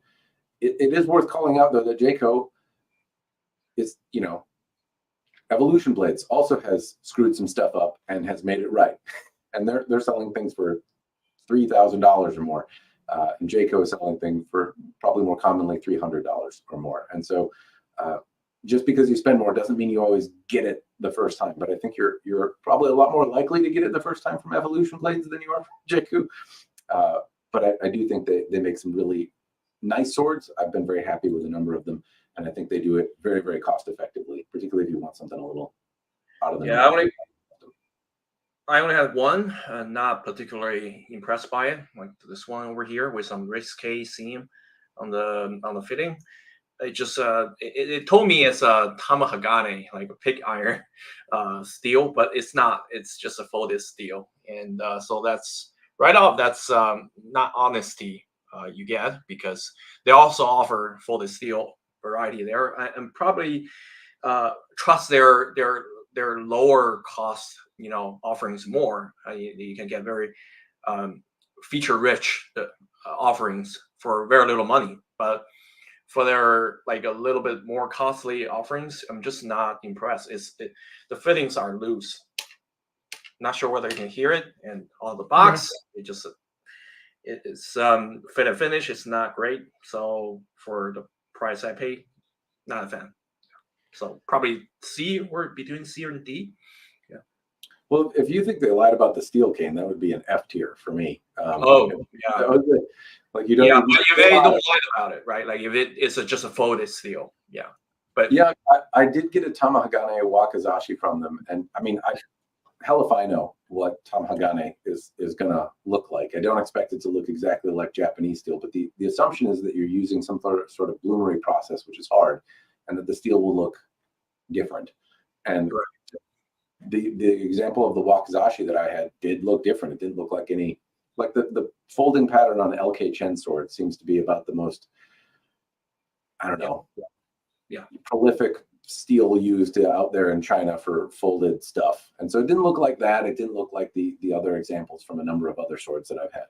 But if I think about the folded examples I've had from, say, Ryan Sword or some of the other ones that have been folded, or Jaco, for example, other Jaco swords, they've looked different. And the Tamahagane one is a pattern that I haven't seen on another folded blade out there. Mm-hmm. Yeah. But yeah, if I can't, that would be poopy. Did you email them and say, hey, what the hell? I didn't, because it's not. It doesn't cost as much as like a real Tamagotchi, even from other Chinese manufacturers. So I just take it as a folded steel one. But even as a folded steel one, the fit and finish, right? Everything from what I've seen, I'm not impressed by how much they. Those steel-handled Tachi that it looks like that one is. I don't know that anyone has ever liked them. I got one from a company called Yes Katana, and I too was like, this is not great. But anyway, I'll move on from there. I think Kyle has something to say about it. Yeah, I had one from Jakku, and I can pretty much echo what I said for Hanban. It's very similar in terms of fit, finish, quality, and pricing. I think what Kane said of go for their more bargain tier stuff, because you're paying for the blade more than you are the mounting. Their mounting is not particularly great, but their swords are fine. The blades themselves are fine, so you can get a decent blade. You can't. It's rare to get a good mounting from them. I have had one really tight handle that was really well done from Jayco. It was a 9260 sword, and the handle was really tight. It was done in their cotton ito. So perhaps there's something to be said for the way cotton moves or expands and contracts and whatnot. But that was the tightest handle that I've had from Jayco. I've had Jayco as if I think of them between Hanban, for example. I've had swords, the Wakizashi that I've had, the kind of weird review sample I got from Jayco. Like I've liked those more than I liked the Hanban katana, even for the money. The review sample I got was like $350 and had folded steel and San Mai, and it was real. And I broke it in half and showed that it was incredibly feature rich for the money, and had a rattan wrap scabbard and like all sorts of things that I would still think would be a good deal at $500, and it was like $350 at the time. Yeah. Funny thing is that I ordered this one after watching your review of that one. I should have ordered that one, the one you had. Yeah. So yeah, it was very. I think they can do really good stuff, but I've had like a dozen swords or so from Jayco, and so I have a wider bit of experience than I do the one from Hanban. Right. I keep going back to that because that does matter as you talk about the interpretation and where they're on the ranking. But John Lee, this is one I've been asked about. I think I asked for a review sample, never got any response, so I do not know. haven't had any. Not that when I request for a review sample, nobody owes me anything. I'm not saying that, but I haven't bought one. I haven't acquired one secondhand, and I haven't had any luck in acquiring a review sample. So I don't have any real thoughts to give, but some people seem to like them. Not hearing anyone chime in, so I'll move on to Josiah Boomershine. So Josiah is a custom smith. He's an American smith. He studied under Rick Barrett, and he's one of the folks that I know that you can say, I want a sword, and he can make you one and do all the things. He can mount it, he can make the fittings, he can polish it, he can do the whole 9 yards. I use him quite a bit to polish blades. So if you're looking for somebody to polish a sword, I've had him make fittings, been very happy with it. But most of these custom smith guys are going to end up in the S tier. Don't be surprised if a sword costs $10,000 though. Like it's not an inexpensive thing. So he's not a $300 sword guy. You're probably going to spend to the tune of thousands of dollars, depending on what you want. You'll have to ask him, but I have had custom swords made by him. One of my favorite swords, two of the swords I regret selling, are made by Josiah, and he does really unique and beautiful work and knows how to make a katana, and they are beautiful. He also likes beer, and we share multiple things in common. All right, so Kane, I'm not sure how to say it, or Kirin, sometimes also referred to. These guys, some people really love them. I've had a few of them and didn't, I thought they were okay. They tended to be a little bit more expensive. Their really high-end stuff was $2,000-$3,000, somewhere in there. I had one of the more expensive ones that had been custom mounted. It was sharp, it was nice, but like it didn't, it struck me as more or less what Dynasty Forge had, and their lower end stuff tended to be a little bit better fit. but I didn't think that it was, in order like significantly better than, if I look at how Huawei fits things, I didn't think it was as good as they do. So I don't know. They seem to be a little better, but charged a little bit more, and that's why, from a value perspective, it sticks on C for me. Kotaku Budo. This was a company that came and went, I think, pretty quickly. I did a review on them, but I think they're now retired. So I will. I'm not sure, Kane.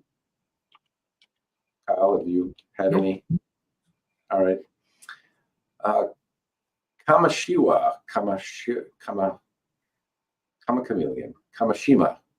Haven't had any experience with this brand. I can't offer much in the way of thoughts. Same.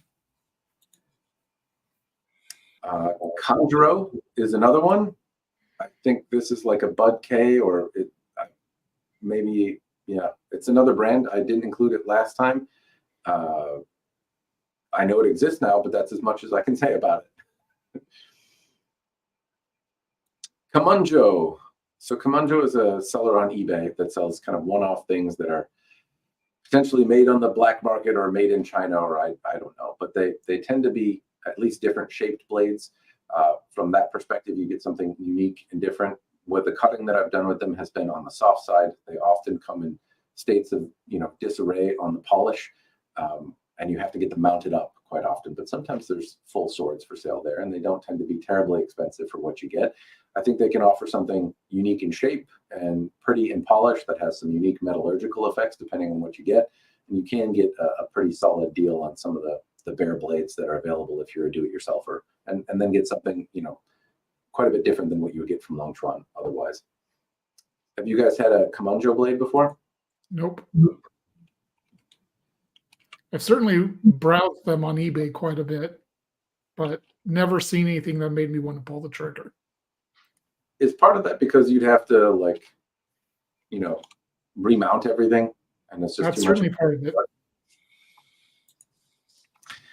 So Chris Cutlery then is next. That's a B for me, more or less, because I really like their KC-29. It was durable. It wasn't pretty. It wasn't terribly expensive, but it had unique looking Suba.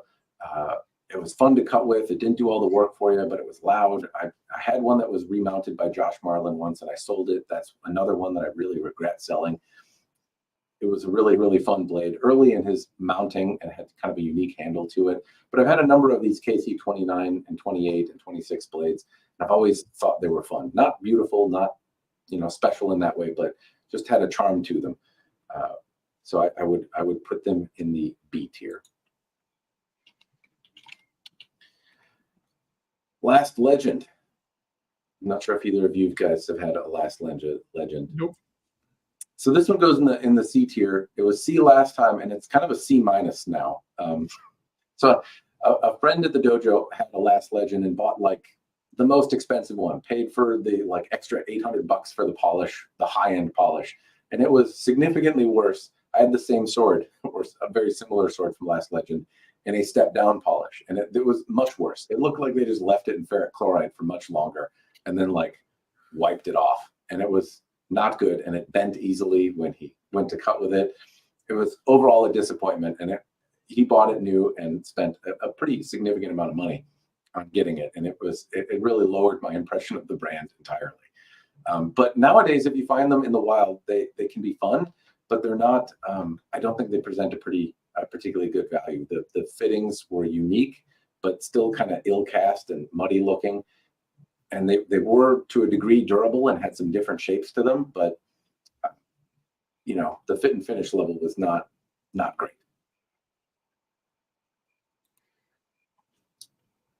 If you find one in the wild, though, some of them can be fun. The Shinkuma was like a big Hirazakuri thing with a bear carved in it. That was kind of neat. There were some fun things that they did make, but some of them were real turd Fergusons.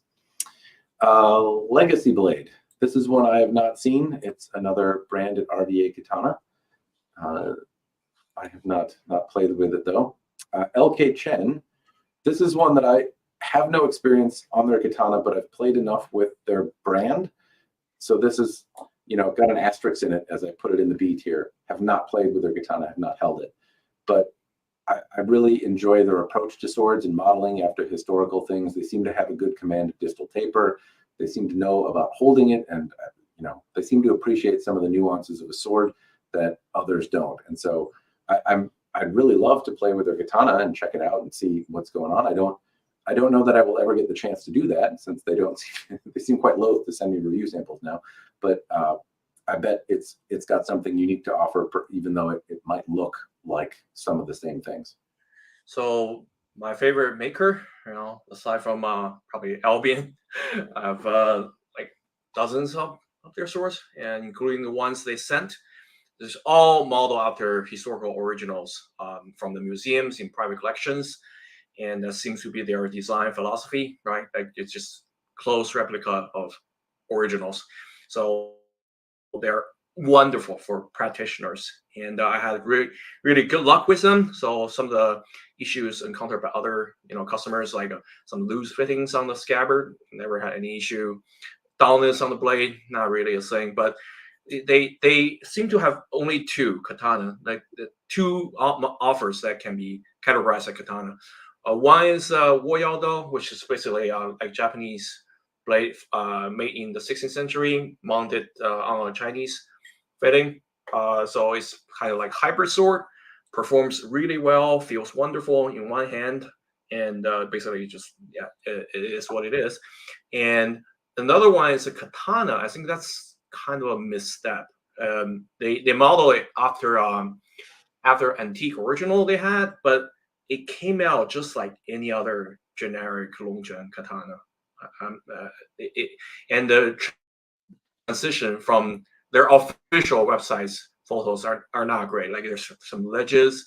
I heard that Matt Easton offered to work with them to measure antique tachi from the museum. They haven't taken up on the offer yet. I think that's like a priority, because they want to offer historical originals replica, like unique models, right? Like touchies are not very common on the market, so they should definitely collaborate with Matt Easton on that, and they'll have excellent console from Matt Easton.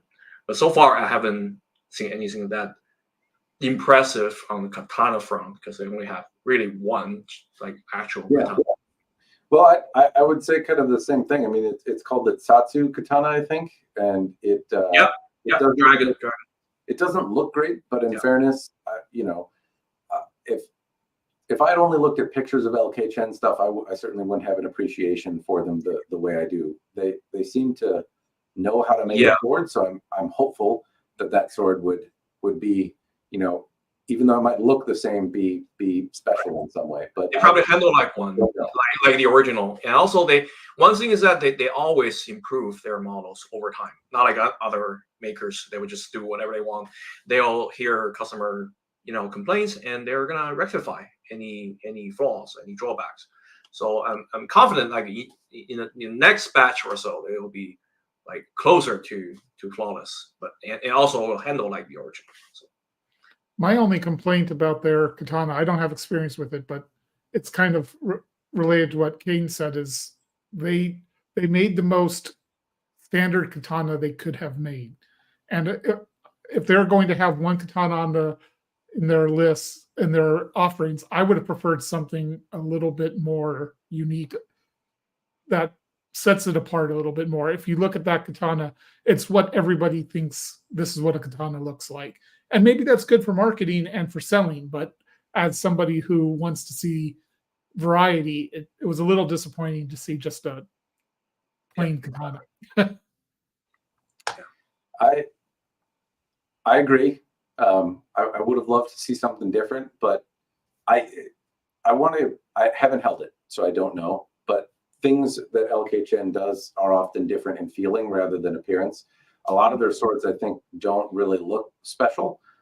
And then you hold them and you're like, oh, okay. I mean, like I think of the Royal Arsenal Dao, for example, as, it looks like a stick, but it's a sword. But then you hold it and you're like, oh, there's something, I don't know, it feels very natural. And a lot of their swords do. They've all managed to impress me in one way or another. Even the ones that I had criticism for that maybe failed earlier than I would have liked, all had some really special stuff going on. So my hope is that it's not just another Long Chuan sword. Yeah, I just had a collaboration video with a martial art practitioner in Richmond lately, and I handled some of their biggest sword, like 6 feet tall swords, and they don't feel like that. It weighs like 5.5 pounds, but you hold it in the hand, it feels like a 4-pound sword, right? So they're amazing. Like with any luck, in 6 months or so, they could be up there with Huawei. Yeah. I hope so. I really hope that. Right. I'm going to move on though. So Lu Sword is another one. This is, as I understand, a brand like Hanbang, Jayco, Fidestisan. I have not. I think I've had some Lu Swords before, but I'm not confident enough to really put them up anywhere. The next one, unless anyone has had a Lu Sword. Nope. Marto. This is a brand I forgot, but they have made katanas, Highlander katanas. They make katana-like objects. Supposedly, there's been some like 1045 Highlander blades that were usable and functional, and that they have made a smattering of functional things. But for the most part, I don't. They make katana-like things, and when they make something that is debatably functional, I don't think they do a particularly good job of it. And so they've also made like Highlander swords with metal tube scabbards and just F tier. The next one is MAS, and this was a D tier last time and is a kind of continues to be a D tier, but I would probably put it in the D plus tier. Are they a Korean sword maker? I think I don't know if they're based in Korea or not, but they do make a fair number of Korean style swords as well, which is nice. If you're looking for a Gunto of, or something like that, then they are one of the few makers out there that seem to do that. But they do make a fair amount of katana.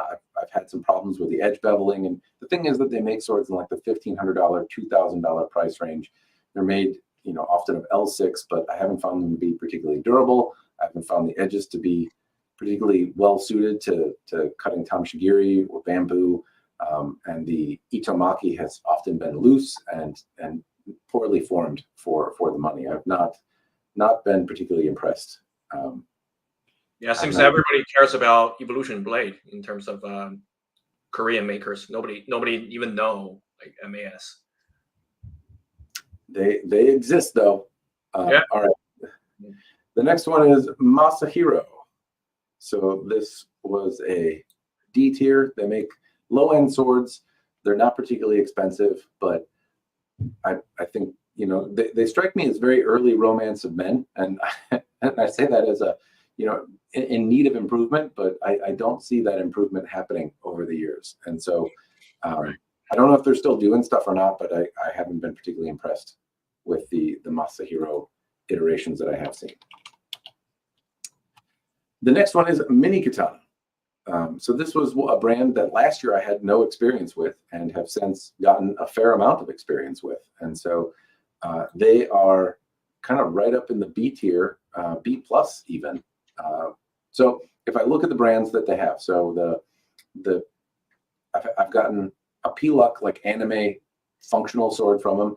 Wasn't particularly well constructed, but immediately responded to feedback. And also were about the only people out there that made a thing. So it was nice to see them attempt at something different. They make stuff that is advertised as like rat tail, not for use. They make stuff that's advertised as for use. And the items that I've played with thus far in their $500-ish category swords seem to offer something nice. I would, more compelling at least than Darksword Armory. They have a more unique hamon. They come in a pretty box. They come with a display stand. Even a bag I haven't seen before. They're a little expensive, but different furniture from the parts bin, but combine it in a way that is not something that I've necessarily seen before. They seem to be drawing from a less common parts bin as well. The really high-end stuff was comparable to, some other really high-end brands, but for just a little bit less than you might see, but also comparable to some $400 brands. But generally speaking, I think they've made some pretty nice swords. I've really enjoyed the swords that I've gotten from them anyway, and I think they do a solid job. And some of them are better values than others. So if I think about the really high end one, because recently I made a video where I did a review on the Mini.Katana high end ones. There was a $900 sword and a $1,000 sword, and I compared Zisei to the swords and said, hey, this one was worth it. Why wouldn't these be? And somebody rightly called out like, hey, isn't this very similar to a $400 sword that you reviewed? And it was. And so that maybe not the best value. However, the $1,000 sword was not something that was sold by Shadow Dancer and would cost a lot more money from Zisei, and is probably a much better value. It had a beautiful hamon. It didn't get the same amount of attention, but if you were looking for a folded sword that had a lovely polish, then it had many of the same features as the Zisei sword, but also a lovely folded blade to go with it, which would typically cost quite a bit more than like the $100 difference that you're seeing for Mini.Katana. And so I would say that probably presents a much more compelling value than the other one, which would, more or less has a better polish than the $400 iteration. So I think they can do some pretty cool stuff, and I'm impressed, honestly, with what I've seen so far, especially because the opinion seems to be overwhelmingly negative about them. But at least what I was sent. Yeah, based on their TikTok videos, right? Yeah, their marketing is not appreciated by actual sword collectors. It's appreciated by people who want a katana because katanas are cool, and that's as deep as they go into the sword collecting business. Isn't that still a sword collector though? That's like a gateway drug for sword collectors, right? I started somewhere, right? Like I started I'm not shitting on people who just want one katana, but a lot of people want that katana because of all the myths around katana and folded a million times and all that junk that is still pervasive in too many places. And Mini.Katana plays into that to a degree, and that marketing kind of grates on the teeth of a lot of people who are more seasoned sword collectors. Let me put it that way. Yeah, I've seen some of their videos like a little bit more elaborate. Like they have some little bit of an educational value. So, if you talk about too abstract stuff or a lot of jargons, you're gonna turn off noobs. So I think it's a good introduction for people who want to get into it but don't have any knowledge at all. Some of their videos can be of some value. I think that they're mostly a seller, right? Like, so basically, their quality depends on the source of their source, their products. And what you said, I think, is basically it's great, like assessment, but it's only their serious offerings, right? So not any of their sword, right? But if you go to their store, you pick the most traditionally made katanas that seem to come from competent makers that's sharing experience with people like Zisei, Shadow Dancer, but otherwise at lower end like anime replicas, they're just wall hangers, right? They're not even swords. But yeah, and they're like under $100 and sold as rat tails, right? So I think you're at least getting what is being offered, and most of those are anime swords. So if you want art to show that resonates with you because you're interested in the anime and the like, that's a cost-effective way of doing it, and you're getting at least what's advertised. When you go to like the painted, sharpened ones, I have one of those that I'll test. It's got like weird eyeballs painted on it and stuff. I look at that and it's not better than like the 150 to like I think about it as it's like almost $200, I think, but it's not better. It's arguably worse than like the Ronin katana for $130 or any $130 sword you want to pick. It's right in line with the Masahiro quality, and that the Ito is loose and things are not great. It's not going to cut well because it's got paint on the blade. And at the same time, though, that's not really like, it's primarily meant to hang on a wall and you can cut a bottle with it if you want. It's not what you're going to bring out to battle. So I have to wrap my head around that, but I at least think that they're trying and they've responded to feedback, and if they put their mind to it, they seem to make some pretty cool stuff. I'll move on from Mini-Katana though. Muroitaka. This is another RVA brand that I was able to find. I have not had it, seen it, so I'm not sure what to say about that one. Have either of you gotten a chance to check it out? I'll trust John's, judgment because he's a very serious collector. John of RVA Katana. Yep, he knows what's going on. Minatoshi. This is from Sword and Armory. I would put these in the B tier. I've had some that are not particularly impressive, but I've had some that are really, really cool, and they also made some different stuff. I don't think they make a lot of them anymore. I haven't seen as many of them being sold, so I don't know if they're still going or not. But their performance katana for like $500 was unforgiving, but a wonderful cutter. And they've also just had some unique fittings and stuff. If they're not going, then it's disappointing because I do think they made some pretty compelling stuff. Some of my favorite swords are things I regret selling. The Minatoshi Tessen looked like a little leprechaun sword, but everything was really well put together on that sword. It was really pretty. It was $300. I thought there's some of them that have been an incredible value, and felt pretty solid. They're This is Viper, Minatoshi Viper, and it's Unokobi Zukuri Katana, very lightweight and extremely just agile. You can use it as a speed cutter, and well designed. And for its price, I got it secondhand, like basically for nothing. But you can get one new for $300, and it's very unique, and it's not you can get from anybody, not anybody, everybody, right? Like so. Yeah, good stuff, but they don't seem to be very prolific. So any model you like, they don't necessarily have on for sale. So, from what I know, they're not making the Viper anymore because it has not been in stock for years. Oh, so I'm lucky. Yeah, that's kind of a legendary one in the collectors. Everybody who's owned a Minatoshi Viper just raves about it. Right, that's one of them I didn't like. But I'll move on from there and talk about Murasame. Now, Samurai Bird is in the room, so just for him, it goes in the F2. No, I'm kidding. I have not had a Murasame Katana, so I can't say much. Again, these guys seem like they're selling primarily on Amazon, and so but that's about all I can say. Haven't seen one. Samurai Bird has featured them and spoken highly of them. He's in the chat, and I don't want to make him mad. No, I haven't gotten a chance to play with one, but Bird has had a few katana. He likes them, so until I get more, that's as much as I can say. Musashi. So Musashi, I'm going to put in the B tier. And I do want to preface that this is value-based, okay? So what do you get from value? So I've had some Musashi branded stuff that is not particularly great, but I've also had some I don't know if it's like the winter bamboo or the bamboo from Musashi. Excellent feeling. The Ito was tight. It was like $100, $150, something like that.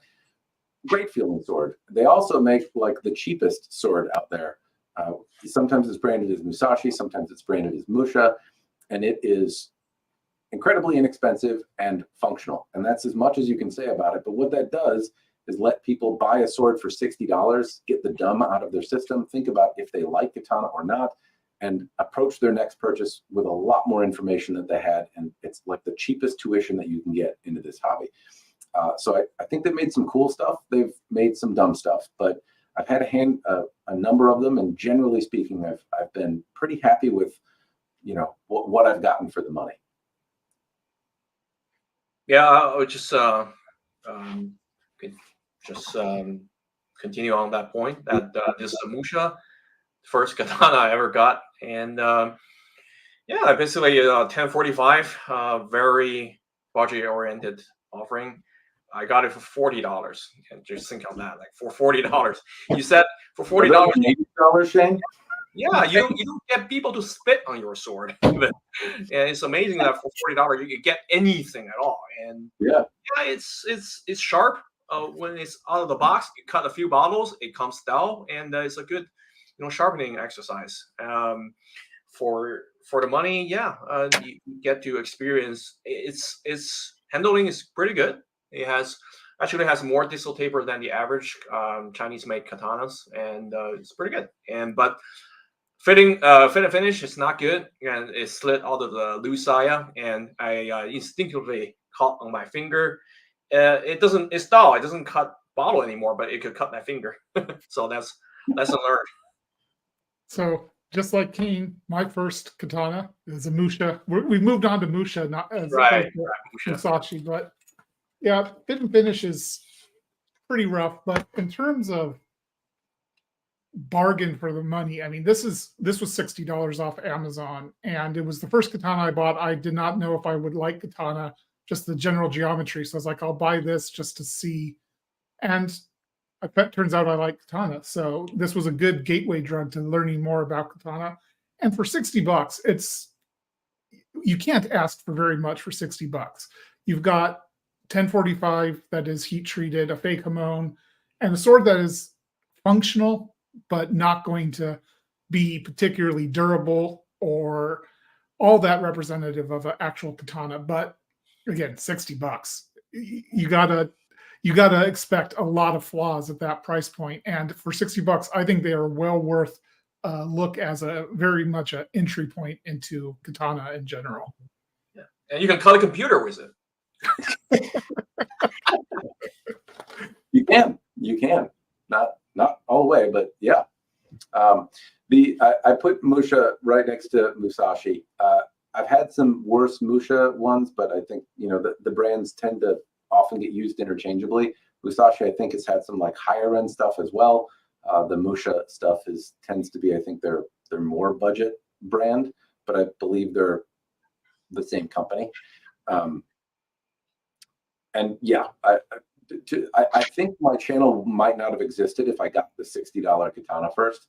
Like part of the reason I talk about swords was like I thought I had something to talk about because I had such a crap experience with like the first expensive sword that I bought. And I had tried to research and do what I could, and nevertheless ended up spending a bunch of money and was just, disappointed. And not because the company made a bad sword, but just because it wasn't what I wanted. But if I had had the luxury, or at least the foresight to buy a $60 sword, and think about what I really like and don't like, even though I had cheap swords before, but if I really thought about like, what do I want? What am I going for? Then I might have approached it a little differently. So excellent way to start in the hobby. Buy the $60 sword and then think from there, what do I like and not like? And you will be smarter for it. 9 circles is the next one.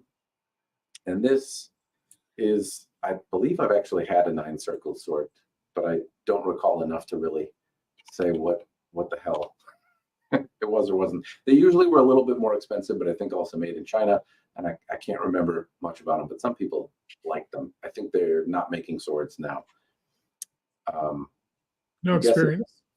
Yeah. Chime in on some of these more obscure ones. Oni Forge.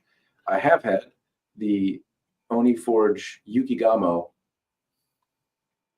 and there's been a few. It's a defunct brand that you can't find, but there was one, the Kirimaru, that was the kind of big and folded steel one, and it was pretty cool. But you don't find them particularly often. If you do, they can be kind of cool, but I think your money is probably better spent on a newer one that, like Huawei or some of the other brands that you might see higher up on the list. They weren't bad, but they were interesting. The Kirimaru was the more interesting one that I recall. It was fun to cut with. It was big and heavy, but still fun and cool somehow. Next one is Onikiri. Have not seen or played with anything from this brand, so I can't really say much. Paul Bulf, independent maker, can do start to finish stuff, generally cost effective. I've had a few swords from Pavel. I've enjoyed all of them. He does some really cool shape in particular. Like he's a one-man band over there, but he can do his own origami. He makes very competent swords. He's a martial artist, and they're functional and able to cut. And I've enjoyed all of them. I think there's been some problems. I think he had some health issues. Orders got behind. Some people were made very unhappy, but I believe he's still making swords. He's making videos. He's he's doing stuff, and I have really enjoyed the work that he has produced. And he makes some swords that are easily identifiable as his and have some real character to them. So if you're looking for a relatively, he's probably on the less expensive side of custom makers out there. He's certainly very capable, and if you find one in the wild, it's worth pursuing. Phoenix Arms. This is, I think, the last of the RVA brands that I have not heard of, or rather played with myself. Point Gallery. This was a primarily Highlander sword. I don't know if they're still doing anything. They might be called Texas Props, but known for taking other people's swords and sticking a Highlander handle on them. But from like the original movie molds and stuff like that, they tend to be collectible since they're made from the original molds. I had one that was like a really early, not particularly great one, but it was still awesome.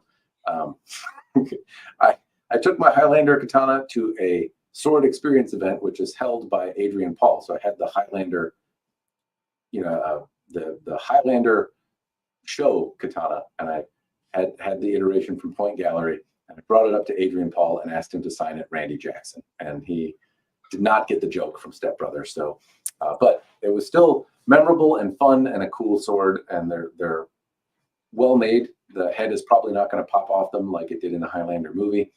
Pretty solid stuff and fun. So if you get a chance to own one, it's just the fun of it. It's not, they're really expensive. They're usually over $1,000, but from the fun standpoint, it's hard to argue. Moving down to Pro Sword. This is a company that I believe is defunct now, but they did make some cool stuff. Usually pretty refined blades, not the greatest furniture, but nice. I'm not sure if anyone has had anything. You probably won't find them in the wild. They weren't labeled Pro Sword, so it's even tough to tell what, if it is or is not a Pro Sword. Rado Swords. This is a custom maker. Rado, again, is a guy that can do everything from start to finish. I'm having him make a set of Fujikashira for me for a different sword project, but he can do absolutely amazing work, and he's very cost effective, and he can, if I were to go out and buy like a custom sword with character, so I like my evolution blades to cut with, but if I were going to go and buy one today with my own money, he would probably be the guy that I would go and commission stuff with. He seems to make excellent furniture, knows how to mount stuff. His polishing work is great. He's skilled in making different styles of Japanese sword. Some of the fitting work he does, anyway, his workmanship is really incredible. And he's been very cost effective for the level of output that that he produces. So I think worthy of consideration. He takes a little while to get things done. So I've had like the ask for Fujikashira for months, but good things are worth the wait. So I would certainly, haven't had anything from him yet, but I'm working on it, and the photos and other things that I've gotten to see from him have been incredible, and he comes with high praise from respected folks. So probably some of the prettiest swords and fittings that are on the market these days. And it's unfortunate to follow such high praise with an F tier from Ritter Steel. So Ritter Steel is a company that makes swords. Sword-like object. Well, they are swords. They're sharp. You can hit things with them. But I was going to leave it like swords. They're like crowbars, right? Yeah, they're big and they're not inexpensive. So there are some things that like are the Zweihander that are not commonly made that maybe are interesting and just due to lack of other options maybe have a place on the market. But when there's folks like I don't know, there's like I've seen a few other like Montante and stuff come out from other companies, though I'm struggling to name them. So they do make some things that are interesting, but their katana in particular just have laughable shapes. Poor Ito. They're still like $400 or $500, and I think you could. I'd rather have a Cheness. For all the mean things I said about them, I'd rather have a Cheness sword than a Ritter Steel sword, in the katana in particular. That's going to bring us to something I think we can all talk about, Romance of Men. These guys are in the C tier for me, but kind of C+. They're improving. They're moving on up in the world. And the last example I got from them, the Surudoi, Not just because it had swirly mitsudomes all over it, but it seemed competitive for having an Inukobi style geometry blade. All the little, like if I think about that sword versus the first one I got, and that they're basically the same price, it's like a completely different company. They've really done some amazing stuff in terms of improvement, and they're very competitive now, and they seem to care and make some interesting stuff out there. I would say that based just on the Surudoi, I would have put them in B tier, but I'm not sure how consistent they are on other models. The Surudoi is an absolute bargain at, I think it's 150 for a very competent katana. And the fact that they seem to consistently be improving, I think they're gonna, if they can keep that up, they are definitely moving up into B tier soon. I can kind of agree with C plus just because I don't know if you buy something from them, how much stock do they have? Do they have older stuff that is less well fitted sitting around, and if you buy that, you might get a lesser mounted katana? But their newer stuff seems to be have a lot of improvements, especially in the Idomaki. I could have phrased that better, Kickfisher. I could have phrased it better. Yeah. True. Yeah. I think that they are on a trajectory that's going upward, but are they actually better than Hanwei? And well, they're better than the ones Hanwei failed at, right? Like, It's the value. Hanwei doesn't make a $150 sword that I'm aware of. Right. But they have like $200 sword, like Practical XL or. Well, the Practical XL, I think they're starting at like 300, 350 now. I want to say for really? even That's a plus. That's a Practical plus. I'm not sure where the Practical lands. Cult of Athena has the Practical XL at 300. Yeah. So. I think that Romance of Men is mostly like a cost-effective, right? Cost-efficient brand, right? Yeah, their price they charge. Their rating is highly influenced by how their cost, much like Musha and Musashi, is that they are very much focused on your budget. Yeah. The Cerudo is one though that like at $150, I'm kind of hard pressed to recommend something more at that price. Like it's nimble, it's full of mitsudomes, which is for me major stuff. But like the transitions, like lots of stuff was just really good about that sword. The Ito wrap was tighter than I was expecting. Like Huawei doesn't sell things at $150. They're around 300, I think. So there's not too many people playing in the $150 space, but there are people got like the Ryan Cerudo. or what do you call it? Like Jakku, even Shadow Dance. Shadow Dancer, Shadow Dancer would probably be the competition for it, and we'll get to him.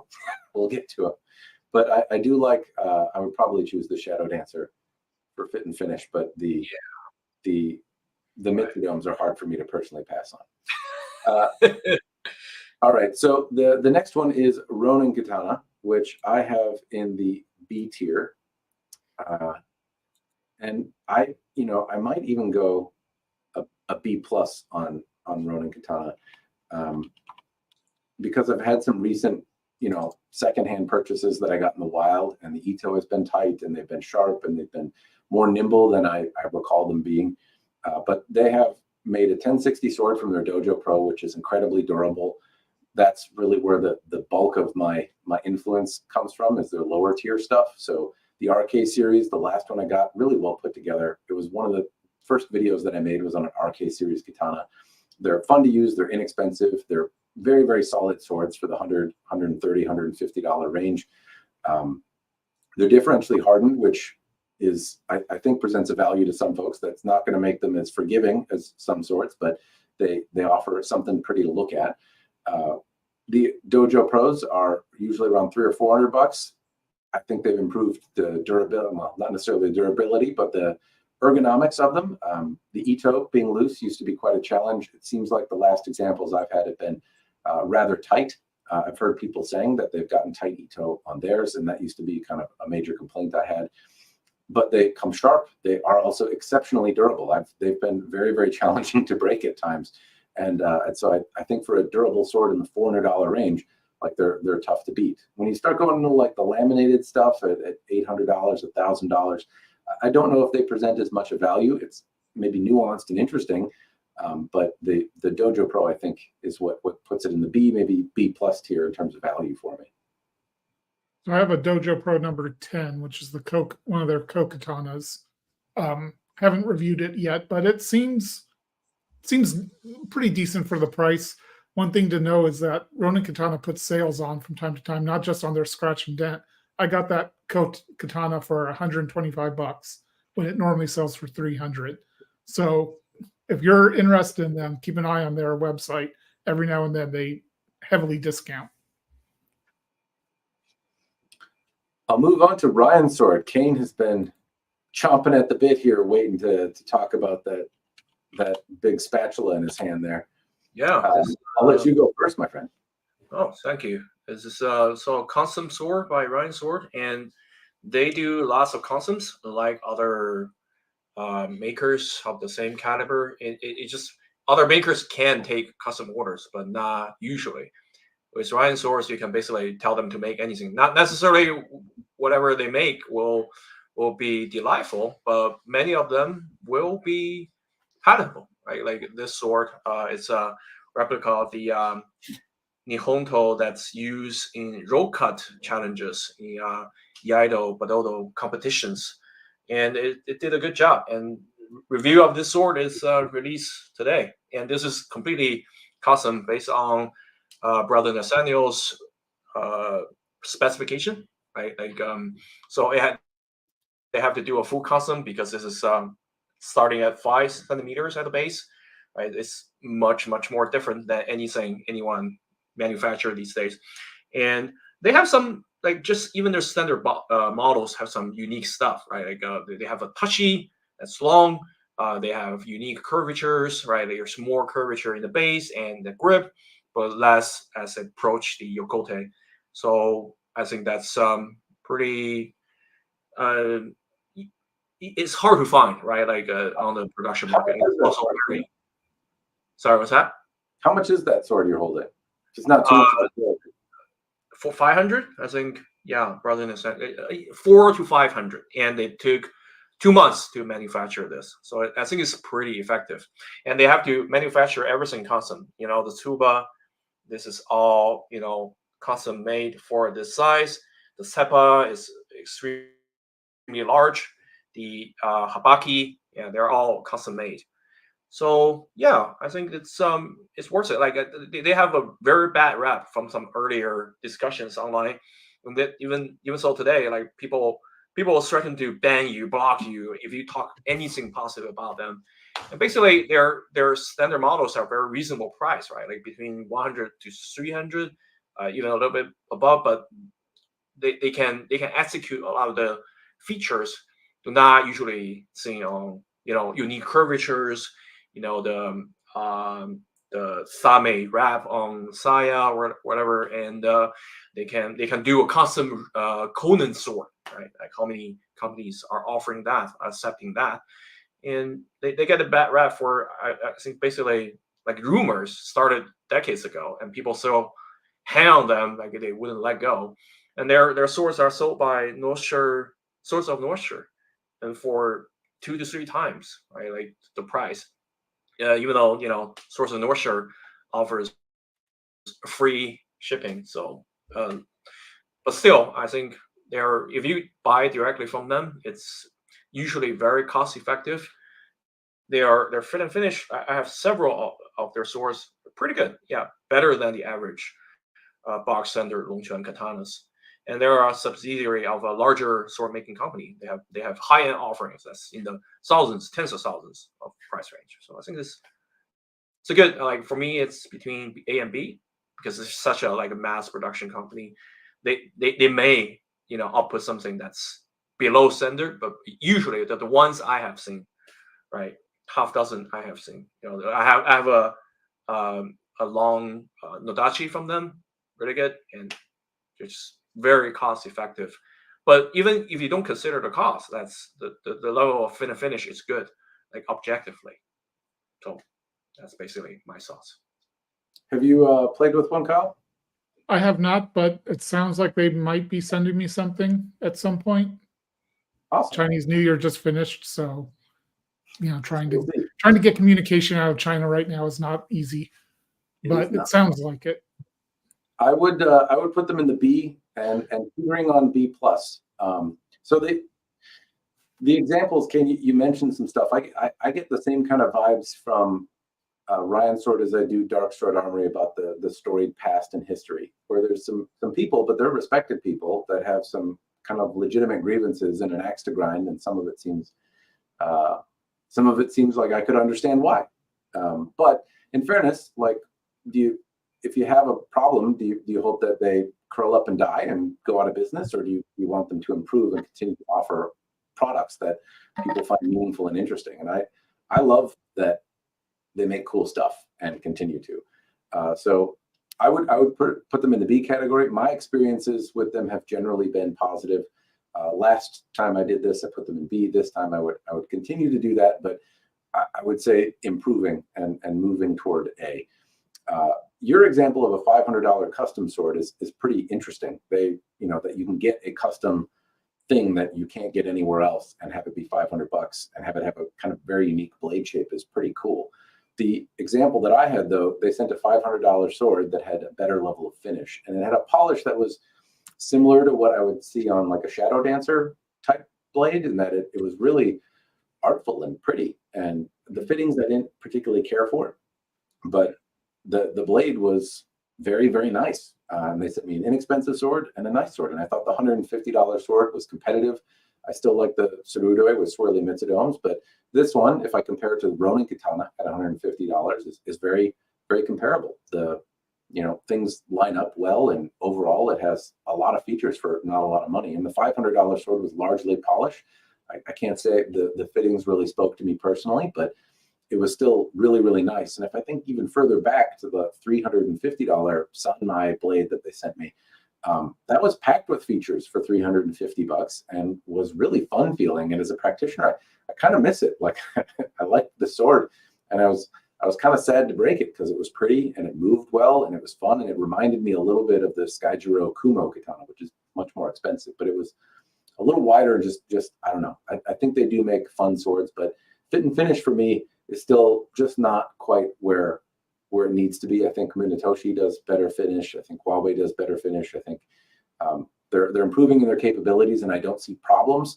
That's why they're in the B. The fit and finish has been tight enough. It doesn't feel like it's going to fall apart, and they've improved in different blade aspects. But I'd love them to improve in make their own fittings. Part of the reason I really liked that $350 sword is they said somebody in their shop made a Suba for me because I liked swirly mitsudomes, and the Suba that came on it by default didn't match my preferences.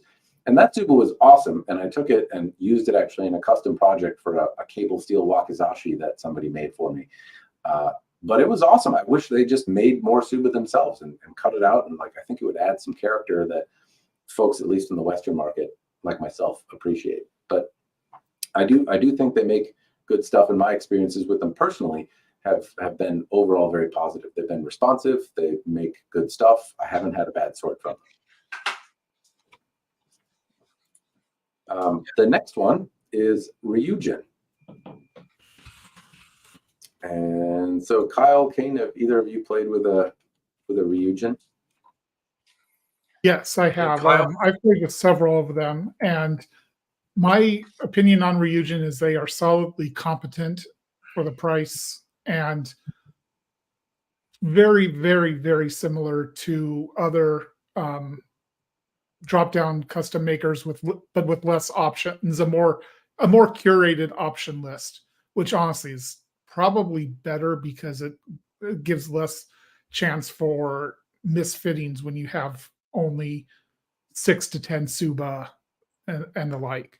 The other thing that I've noticed with them is they ship out of City of Industry, which is right near LA, and I live in Southern California. So when they ship, I get them the next day pretty much.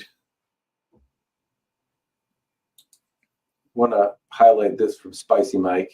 Incidentally, Mike makes chef's knives. If you're looking to have a chef knife made, thumbs up. Some cool stuff that I might have to share from Mike in the not too distant future. But yeah, Spicy Mike over here. He had some grievances with Ryan Sword, and I appreciate this here, that he's glad that they've stepped up. And I'm glad that people in the community can see, like, hey, I didn't like a company, but I'm glad that they're doing good stuff. Sorry, cut off Kane. Did you have anything with Ryu Jin? I think they offer some pretty lightweight katanas, right? Like swords like at below 2 pounds, so that's pretty cool. And if you like trick cutters, maybe check them out. And they seem to be everything seems to be moderately reliable. So yeah, I think I'm pretty my idea is pretty on par with yours, you guys. Yeah.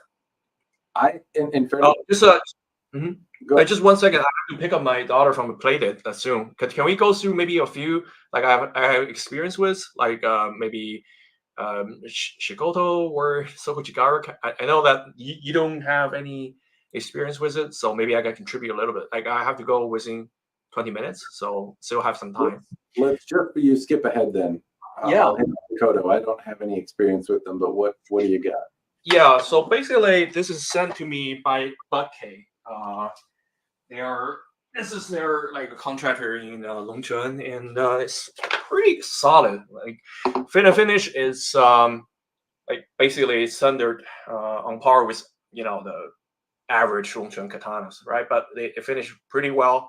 I have one example, and it's made of T10, which is very standard steel for defensive hardening. But the blade actually it's not the same as the average katana you'll get from China. It has more distal taper. Like this one has 50% amount of distal taper, which is quite a bit more than the average, like 30% or so. So it feels very lively. It weighs 2.4 pounds, but it feels like a 2-pound sword. Right? It's just, I think it's good for practitioners. There's nothing wrong about it, and it's sold for I think $300, and I'll be happy to have it because it also has this very unique tsuba. I'm not sure whether you have seen anything like it. The camera makes it a little bit muddy, but actually you can make out there's a samurai here. It's actually rather crisp and unique in its execution, and I like it. I didn't expect to like it, but I do. Yeah, and the hamon, everything is polish. It's okay for the price point. So yeah, rather positive. If I have to give it a rating, I'll give it a B. Yeah, for sure. And maybe if we want to talk about Sokuchikara, which is another United Cutlery brand. Basically very similar experience with the Sokuchikara, but I can see the way they're made are different. Finish is good for it's sold for $200, which is even more budget oriented. But you can see everything is very solid and tight, and the Sukamaki is quite tight. Like it's really difficult to move these knots. It's not the cleanest execution, but for practitioners' use, it will suffice. And the tsuba is also a very unique cast based on some Japanese mythologies.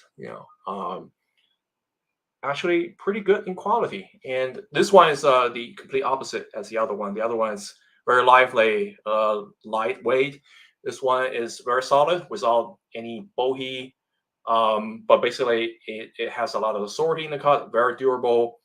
I chopped some wood with it, and there's nothing, not even a scratch. Like there's no change in the sharpness on the edge. So pretty good in value, and you'll be surprised, right? Like usually you think that Bugei wouldn't sell anything functional, but they're a seller. You have to judge it case by case. From what I have seen, what they have sent me, it's pretty solid. And also their new offerings from this brand, Sokuchikara, They have some quite unique fittings. Like one has an elephant god on the tuba, so I have seen nothing like that. And if the blades are unique, like identical to this one, I will be happy. Right? It has lots of niku, very substantial, and yeah, I like them for their price range. I'll rate it a B. Yeah, That's it's interesting because just a quick peruse on the Shikoto and Sokojihara. They do look like they have some fittings that I haven't seen before, which is promising and interesting.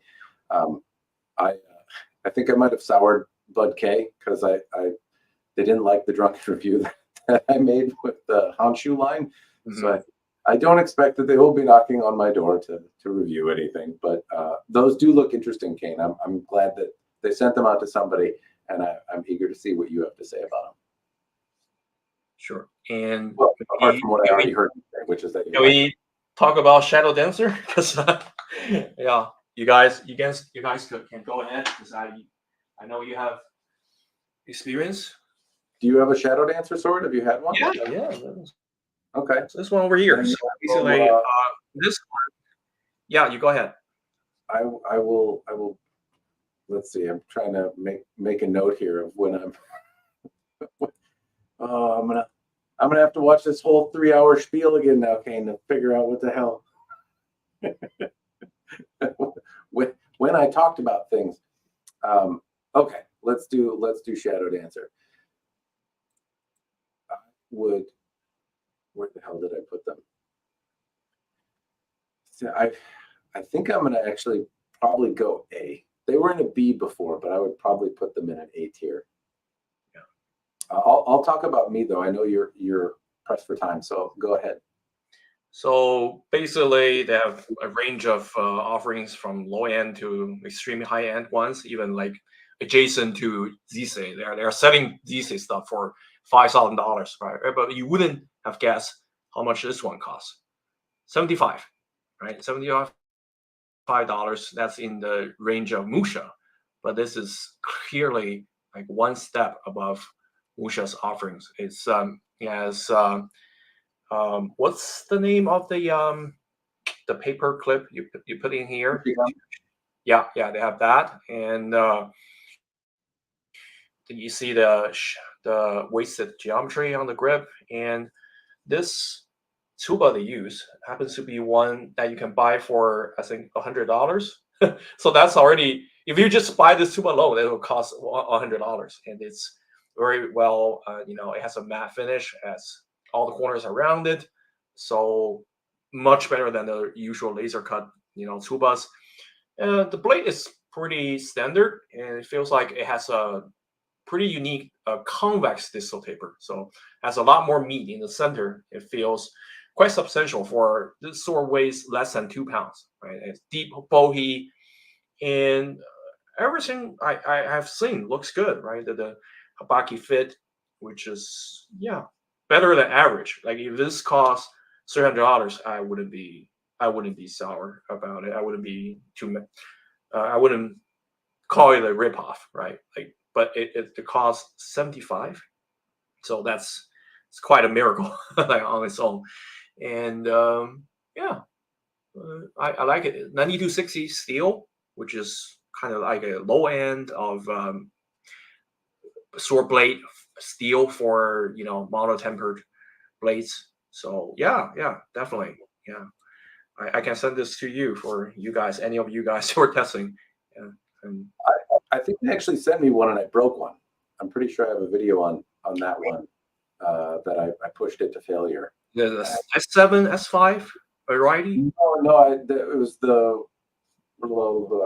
I think I did. I think I have a video on that sword with that Tsuba. It was $120 at the time.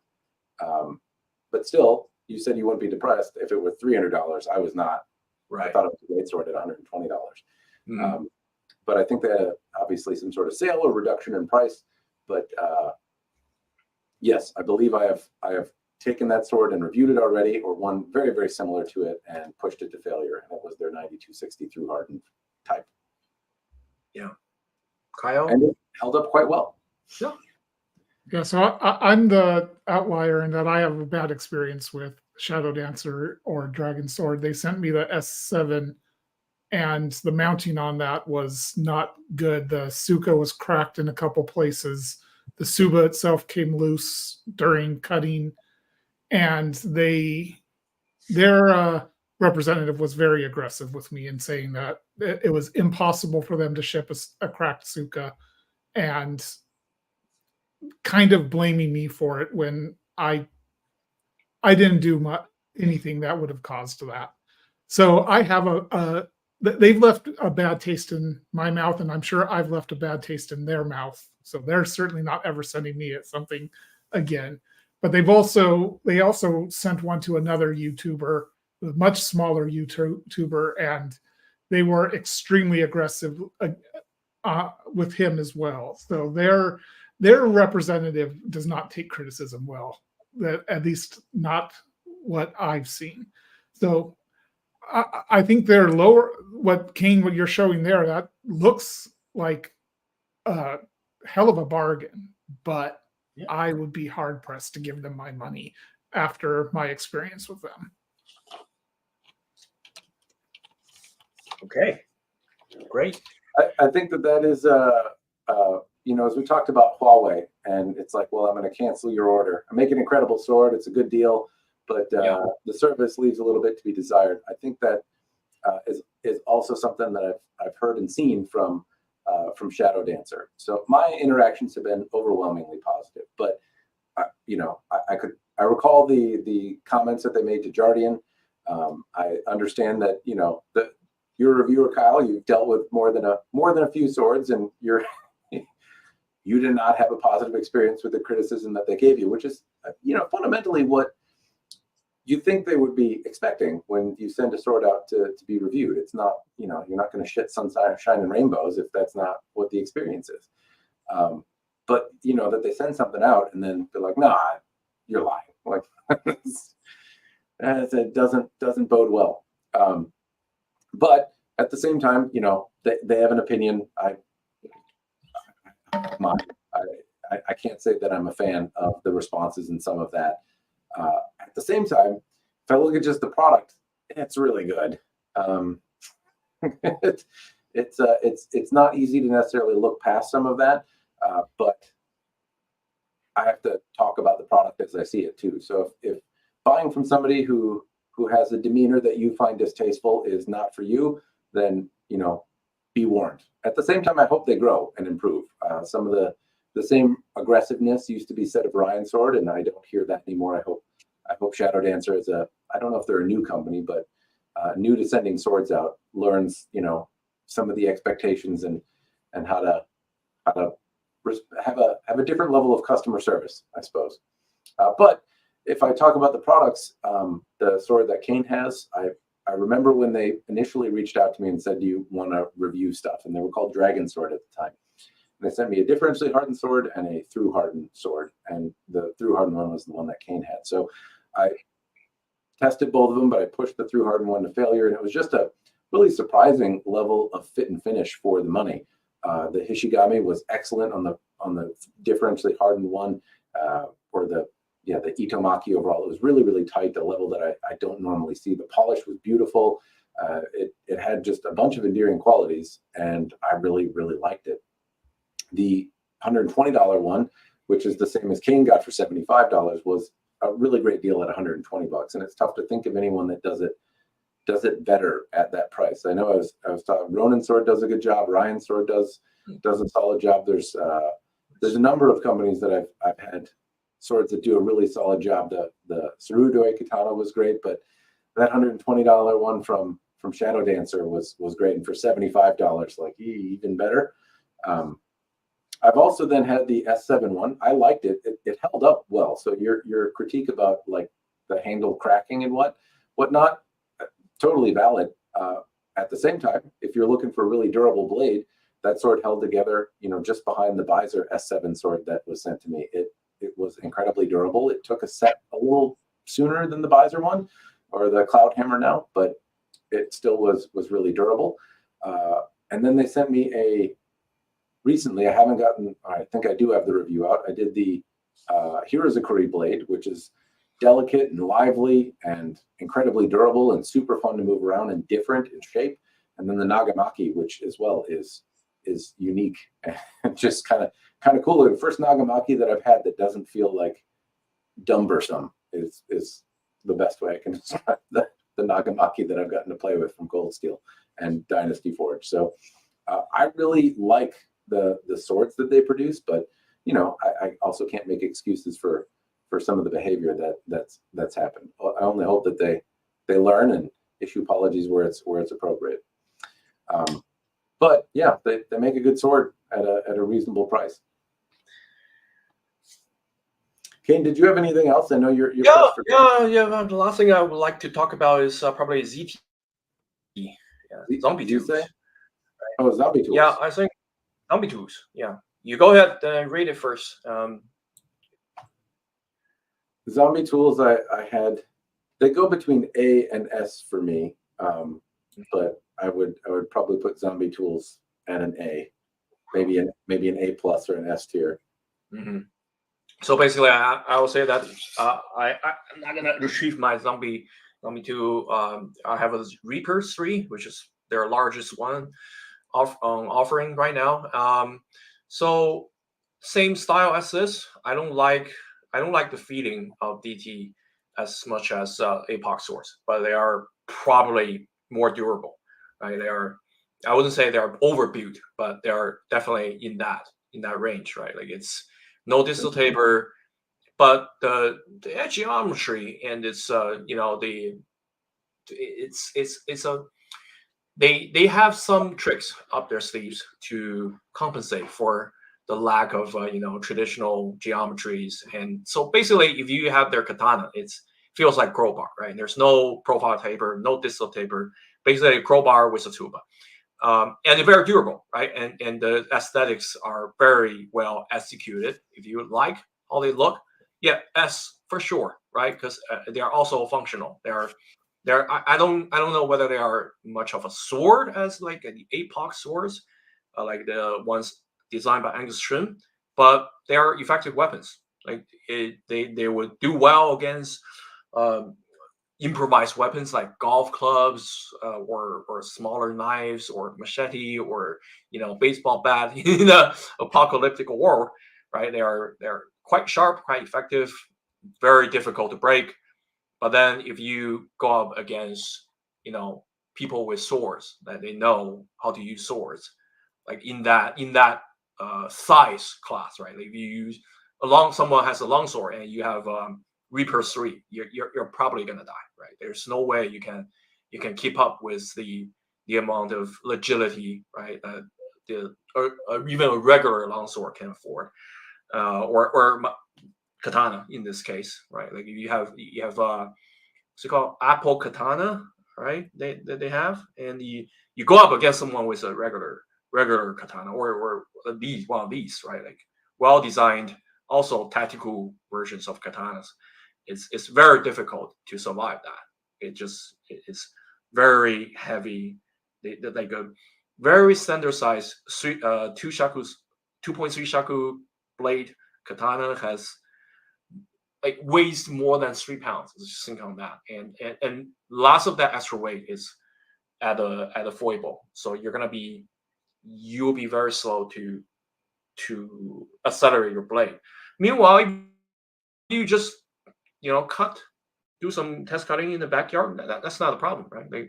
Your target is not going to move around. It's not going to try to poke at you. So if you like what they offer, what they are offering, S tier. But otherwise, as swords, probably C, right? So just my take. Go ahead, Kyle. No experience. Can't talk about it. I don't know if my sound is improved now. Chris mentioned I was far away. So the zombie tools, I like them for what they're designed to be, right? So they're a zombie apocalypse weapon. That's what they're sold as. They chop apart car doors and do, aggressive things that you would need an overbuilt sword to really withstand and take care of. And if I think of the zombie apocalypse situation where you need minimal tools to take care of something, and it can't require a lot of maintenance, and it's also got to be, you know, withstand some pretty aggressive things while you're in a panic. You're, you know, whacking into all manner of stuff and need a camp tool as much as a skullcracker. I think that they hit the mark as well as you can. I'd kind of debate putting them in S tier. But yeah, they get kind of an A+, but for that niche. That's that. If I was dueling with them or using them for any other thing that you would conventionally use a sword for, they would not get the praise that they do. But the fact that they feel even vaguely nimble for being what they are, as overbuilt as they are and as durable as they are, that gets some high praise for me. I did push one to failure, so now I've pushed the Bud K zombie thing to failure, the Honshu line, the APOC kind of katana wakizashi thing, the zombie tools wakizashi, and I've had and the what's it called, the scorpion sword. We'll get there. I've pushed that one to failure, but I've pushed a few of these kind of doomsday-esque kind of things to failure, and use them aggressively in this scenario of like, I gotta hit something hard and I'm scared, right? And zombie tools really holds up well, and you can use them like a while. They feel more nimble than they should. Not, I don't want to say that they're nimble. They're not. The APOCs are. The APOCs feel like a sword. Zombie tools feels still like a sword, but like getting into crowbar territory. But that's what they're supposed to be. That's what they're marketed as.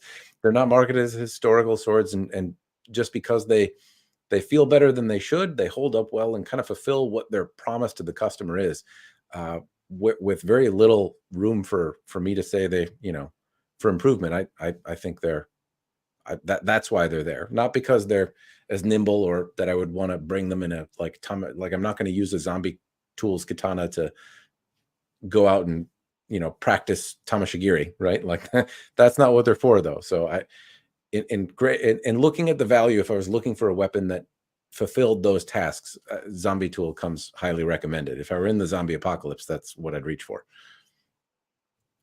Right. So basically, that's it. Thanks so much for the stream. That's pretty much all I can contribute. I'm going to go back to my alphabetical order now. Yeah. So see you guys later. Probably I'll come back to the chat. Right. Cheers. Thanks a lot, gents. All right. See you. Bye-bye.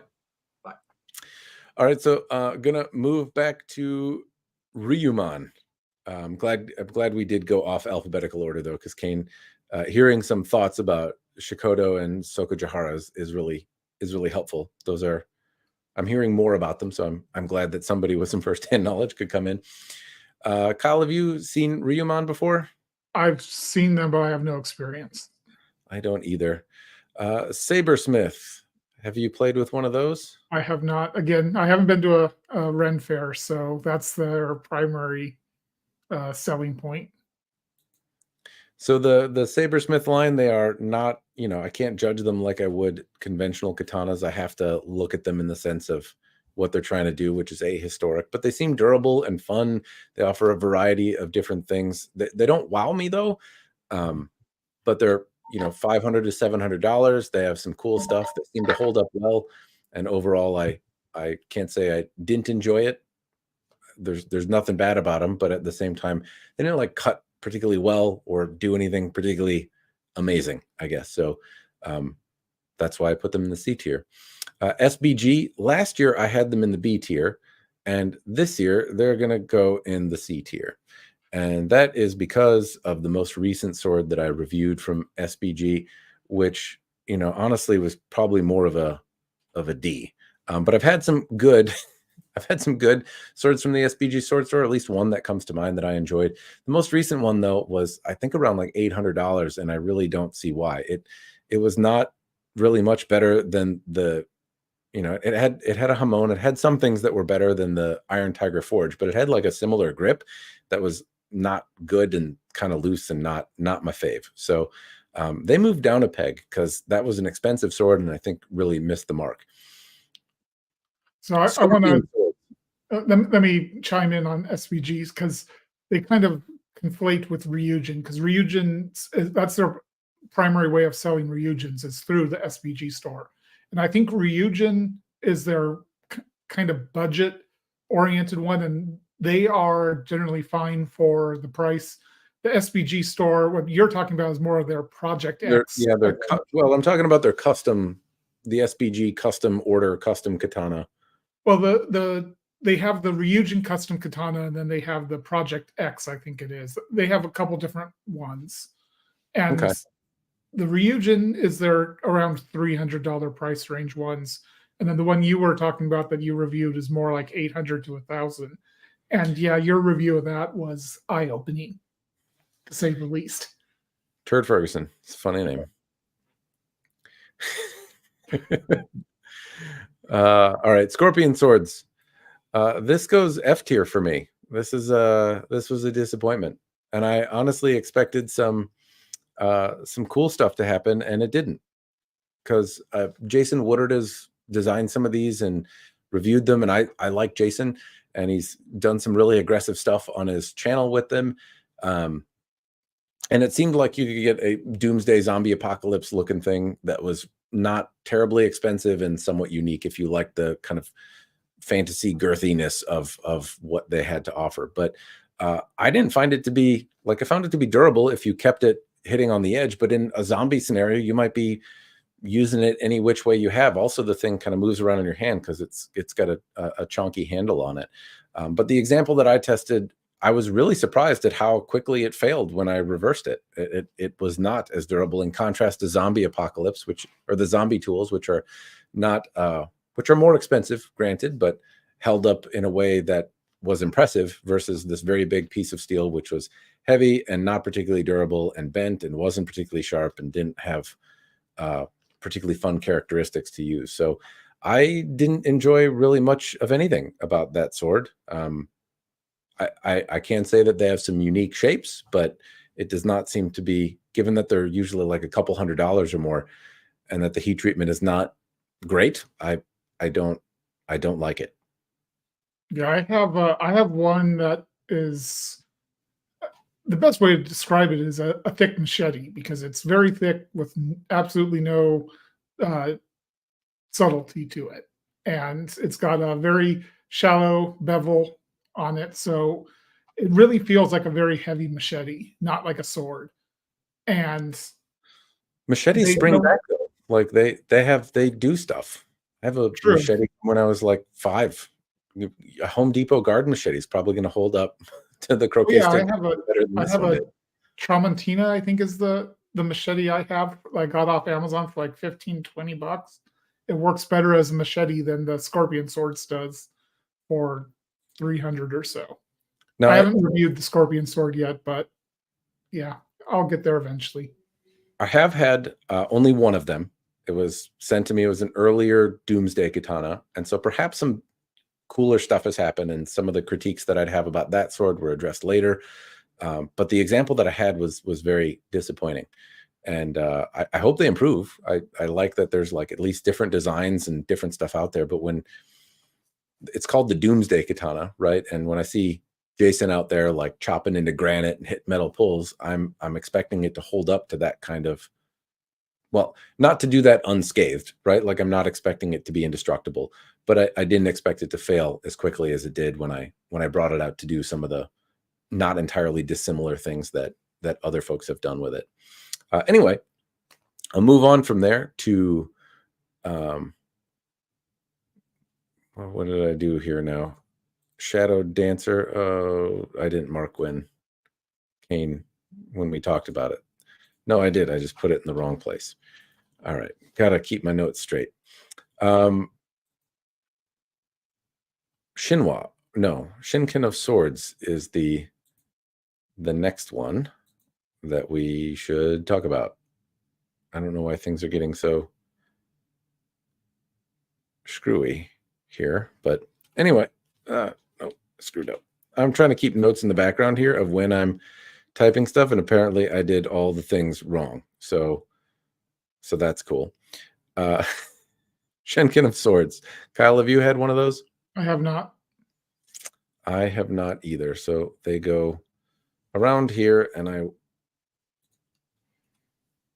I keep moving things in my Google file. That's the problem. All right, after Shenken of Swords, we talked about Shikoto. So Shinwa, have you had one? I have not. No. Nor have I. I want to say that I have had a Shinwa, but I don't recall it with enough to say much. Simon Lee. So Simon Lee, I put in the C tier. These I don't think are made anymore. I want to say Shadow Dancer or Zisei or somebody kind of took over the mantle, but they used to just have a marginally better polish. Now, though, what I'd say marginally better, I recall having one. That was it. It wasn't particularly great shape or anything else. It just had a nice polish to it, but everything else was kind of meh on the sword that I had. If Shadow Dancer or Zisei took over for them, then the hilt has followed along with it, and I'm starting to see significant improvements in all the other areas. So Simon Lee, I did not see that from the example that I had. Sawodi, another brand, have not seen that one though. Have you? Nope. All right, so Skydro. Have you had a Skydro, Kyle? I have not. No. It's one I want to get my hands on at some point, but not so far. Okay. Skydro for me is going up in the A tier. I know Joe mentioned before he left that this is one of the brands that he really enjoyed as well. But I have had generally positive experience from Skydro. The inexpensive swords in particular, when I talk about like the $4,000 swords, it goes down to like D or F tier. I've been very unimpressed with the very expensive sword that they had for the money. But the other ones, like up to $1,500, from 300 to 1,500, I think they've done an overall really nice job. They have interesting folding patterns, shapes that feel good, fittings that you don't see everywhere else, kind of a unique style. You can kind of tell you're probably looking at a Skydro sword. It has a contemporary look to it.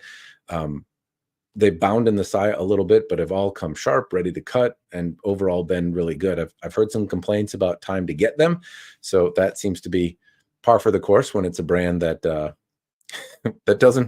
has maybe debatably good service, but makes good product. They tend to be hard to get a hold of, but the saya and some of the other fit and finish level have been below Huawei. I'd even say below Shadow Dancer swords. But overall have generally been pretty good, and I've overall enjoyed the swords that I've gotten to play with from them.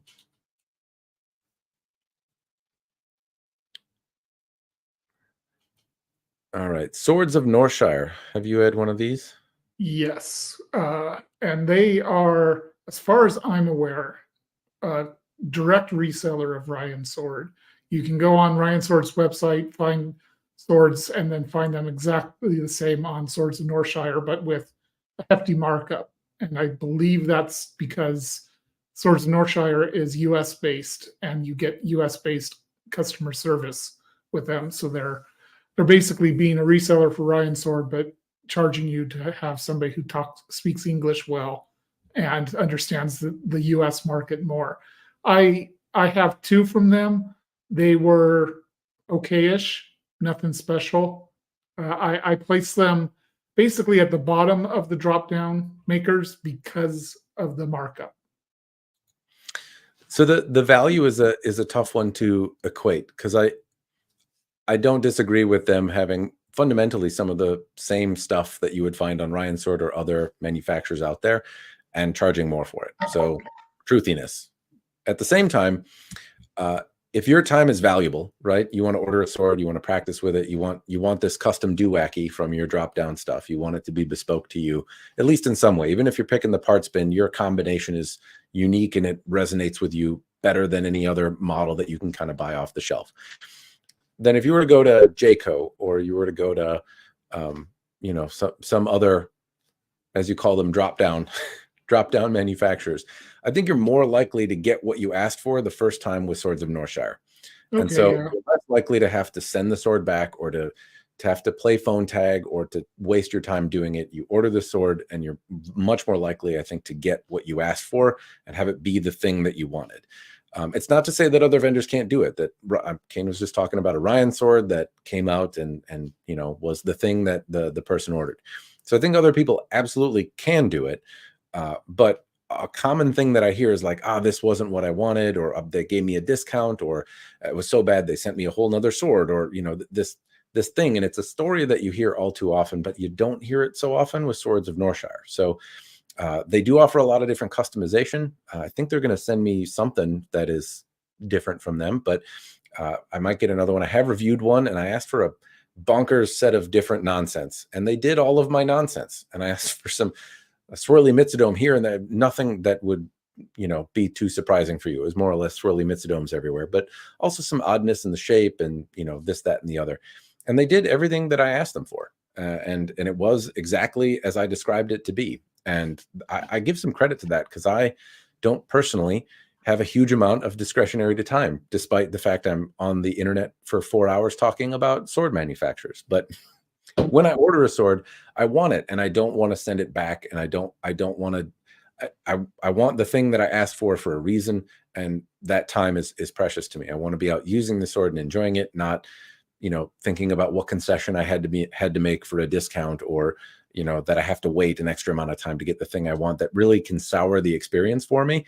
And so I do find that US-based customer service is just an expectation that folks have that is not often met with some of the other brands. And Swords of Northshire does it well. And so I can only say that if your time is valuable, and that like getting a sword that is not what you want and maybe getting a discount for it would really kind of make you sour on the experience, or having not what you wanted when you wanted it you're not the kind of buyer that appreciates that, then Swords of Northshire is of the drop-down manufacturers the one that you're likely to get the highest hit rate on, and getting what you want the first time out of the gate. That's a really interesting perspective that I hadn't considered. So I'm glad you brought that up. That's really interesting. It's very, the Evolution blades, being one of the most expensive people on the list, right, are kind of a case in point that even if you spend $6,000, right, that the one I recently did had like a little issue with the habaki, right, and it's $6,500, and the willingness to make it right is appreciated. It's expected, frankly, of any manufacturer, that you would get what you paid for. But at the same time, like, if you've got $6,000 to spend on a katana, your time is probably worth some money, right? You've got enough cheddar to throw around to buy a toy sword for $6,000. Do you want to even have to take the time to write an email to say this is fucked up? Like, I don't want to do that. Like, I'll just buy another one. So I'm not saying that that's everyone. And if you are, you're very fortunate to be in that position. But if you are on a budget where you're still shopping with Swords of Northshire and not buying an Evolution blades, and you want the design to come out, maybe it's for a gift or a wedding or a thing or a special event that you budget your time and it needs to be right, then you would hope anyone else would do it right. But you're a lot more likely, and maybe that extra $50 or whatever the price difference is absolutely worth it to make, even have the increased likelihood that you're going to get what you want out of the gate. Or that you have somebody that can explain it to you, because they also have good service, and like, what does that mean? What does that look like? I think they do a better job of like, what am I going to get at the end, and being able to take you along for the ride. Anyway, Sheng Sword, as well as ST Nihonto, these are known as the same kind of thing. Have you had one of these? Yes, I do. Actually, this was bought secondhand, and it doesn't go all the way into the saya. The Suba's loose. I have an extra Seppa on here now. That's helped it somewhat. But at the same time, it's one of the prettiest blades I have. They did an absolute great job on the polish and the hamon on this. But honestly, my biggest complaint is that the Tsuka, the entire hilt, feels incredibly lightweight. The blade is a hefty blade, and this hilt just feels so much lighter than almost any other katana I've handled, and I don't know what that is. I don't know why that is, but it's the blade is horribly let down by the mounting on this one, which is a shame because the blade's beautiful. So this is something I may want to get remounted at some point. And I agree with D, because the mounting on this is so bad.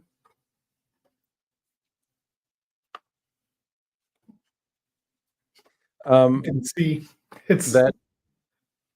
Yeah. I have seen as well some very pretty swords, and on the website I've seen some really cool looking kind of custom-y projects, but I haven't you know, the one that I had chipped on a water bottle and had a pretty good chip. And the furniture was mismatched. I bought it secondhand, but the person ordered it and didn't expect the furniture to be mismatched. And the kashro, anyway, it was not a particularly well put together sword. Had a beautiful blade, but that blade was brittle, and you know, it broke in my estimation on a water bottle in a way that it shouldn't have, and that other differentially hardened blades hadn't. So I know that those can be cumbersome or challenging, but you know, ultimately, if you chip on a water bottle, at least as big as that one did, where it'd be kind of tough, you'd have to profile it differently to get it out. I think that that's poopy. And so D is, I haven't had many Sheng swords. I have had other ST Nihontos that haven't impressed me exactly, but it's below C for the chips that I experienced. I can't say anything wowed me before, but I definitely had a less than stellar experience with one. Stage Steel, it's a brand at Cult of Athena, I think. I have not had one of those, so not sure what to say about that. But the Starfire swords I have had, and they are a D, but D plus maybe. So they're sold as like stage combat Renaissance festival-y things. They're not particularly expensive, but they're also like very cumbersome to move around, and you know, it done very, very basically. And I feel like you could, like, it's you know, I don't know. I don't see that they're a particularly good value. They're welded in spots and durable, I guess, but I don't know. The D plus comes from, I got a smaller one, and I figure that like if my son ever wants to have a costume with a sword, like it's a quasi safe sword to give a child, I guess. So maybe they have their place, and they are at a Ren Fest, and you know they walk around and they're affordable, I guess, there, and you can clank swords together for fun and do that. But I feel like you could probably get something from, you know, I feel like any one of these drop-down manufacturers could offer what Starfire does at half the price and probably make it better. And so they just don't feel like a particularly good value in my mind. The next is Swordier. This is a new brand. I believe they're relatively new, or a new brand out there, and they're making some stuff and working with other forges and do some things, and might send me something in the future. Alex, I believe, was the gentleman's name that I talked to on a live not too long ago. Woke him up and said, talk to me on the internet, more or less. And but seems fun, and gave me an interesting view into Longchuan, and I'm interested in seeing what they make and send my way. I But I haven't haven't played with one yet. I have a longsword that a friend ordered from them, and he sent it to me to review, and that's going to be a few months in the future, but no katana. Have you know, any spoilers you want to throw out? General first impressions? First impressions is that it's a Xi'an blade mounted in a European style, and not as bad as I was expecting. Put it that way. First impressions, though. So I hate giving first impressions because they can change once you actually get into the meat of looking and using a sword. That's fair. But glad to hear something rather than, I don't know. Sword Store. So this is a company that I looked into a little bit recently because of the Sageo on the recent Evolution blades, and they offer some custom Sageo that you don't, or at least a higher end Sageo than you would typically see. And it got me interested in, like, there's a whole different how Sageo are woven, and like the pattern and what they're used for. And there's a depth there that I was unaware of, and am now interested in and hoping to find information about. But they also do custom orders for Shenken. So if you want a Japanese made sword, then you can contact them, and basically, you know, they'll act as an intermediary to work with a smith and basically get a high-end genuine Nihonto kind of blade made. I've never had one. I've seen them come up sometimes on the internet for sale secondhand, but that's as much as I've seen. And the blades that I do see look very nice, but that's unfortunately the extent. But they've been at it for a very long time. So I can only assume that if you've been in business for, you know, 30, 40 years, that you probably, there's a reason for that. You kind of assume if they're getting actual Nihonto that they're pretty damn good. Yeah, you'd hope, and I think the price is commensurate with that. You're spending thousands of dollars, but you would expect to if that's what you're getting. 10 Ryu. Have you had one of these guys, Kyle? I have not. So they go in the F tier for me. I've had one or two of them. Loose Ito, not great. Basically all the problems that I would have on a $60 Musashi sword, but for 2 or 3 times the price, is what I recall from that experience. The next one is Taisuke, but TFW, I think, is actually the next one alphabetically. So I'm going to do TFW, traditional Filipino weapons, but I think they changed the name to traditional Filipino weapons and other cultures too, or something like that. But TFW makes some stuff. They're very similar to the Chris Cutlery KC29 blades. I like the Chris Cutlery ones. The TFW ones are a little bit more expensive. I really like them because they're different. I like the way they feel, but this is like a B- now, maybe even moving into the C category, because they sell them in like a daisho for a lot of money, or they're like $600 or $700, and I don't think they're very competitive for that. I would absolutely rather have a Skydro or Shadow Dancer or a Feilong blade for the same $600 or $700. So they're kind of starting to move down. Taisuke Nihonto. I don't think they advertise as Taisuke Nihonto now. I think it's just Taisuke, which is good because that was a common complaint. Yes. These guys were a C before and are a C now for me. Have you gotten a chance to play with one? I have not, no. So on reflecting on the Taisuke review that I did, it was not good. There was a $3,000 sword with a lot of things that you would not expect to have to deal with on a $3,000 sword. And to Taisuke's credit, they have introduced new models that seem to address a lot of the stuff. They have like a $700 model now that has Jabayamaki on it, which is pretty cool and not common. It looks like the fittings are nice and put together well, and looks like it's going to be competitive in like a $600 or $700 price point. Haven't seen any reviews, haven't gotten to play with one, but it looks like they took a lot of feedback from practitioners and made something interesting and unique. So I think that that's cool. And also I criticized a lot of like the fittings and the Ito and kind of the overall fit and finish and some of the design that you're getting for $3,000. And what I've seen is some improvement on their social media. I saw cleaner Nakago. I saw improvements in the SO3 kind of general design and the fittings, and making them kind of like a little bit tell more of a story and in more of a bespoke way. And that's what I would hope to see. So it looks like they've taken some of the criticism to heart and have acted on it and are making better products now. I've not seen those products. I hope I get to, but the one I reviewed was not great, but I have seen some very meaningful and very large steps forward from Taisuke on their social media. And I hope that I get to kick them up with some of the other brands that are in the S tier, because they're charging S tier money. And so I want to see them go and compete at a level up here. And with some of the things that I'm seeing, that may be what happens, but I can't say that for certain at the moment. Yeah, I'm looking at their Shoshin Hanakatana that they have on their website for $600. It doesn't look too bad for that price. It's marketing pictures, so take them with a huge grain of salt. But there's some interesting stuff going on that one. Well, if you look at the marketing pictures for the sword I have, it looks more or less like, you can't tell how tight the Ito is and some but like the polish and all that kind of stuff. Like they put it all out there, I guess. The next one is a new addition to Zando. I don't have them. In terms of reviews I would love to do, I would absolutely love to get a custom Shenken from Tizando. Like I would love to go through that experience. It's like $10,000. I'm not gonna do that.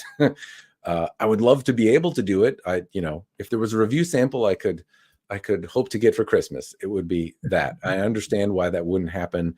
I get it, but Tizando has recently offered a service where you can go there and basically design your own Shenken. All right, so you're going to get a Japanese-made, genuine Nihonto blade made just for you, and you get to work with them to do that. And that's why they're on the list now, is because you can go to that store and buy a sword and get it out the other end.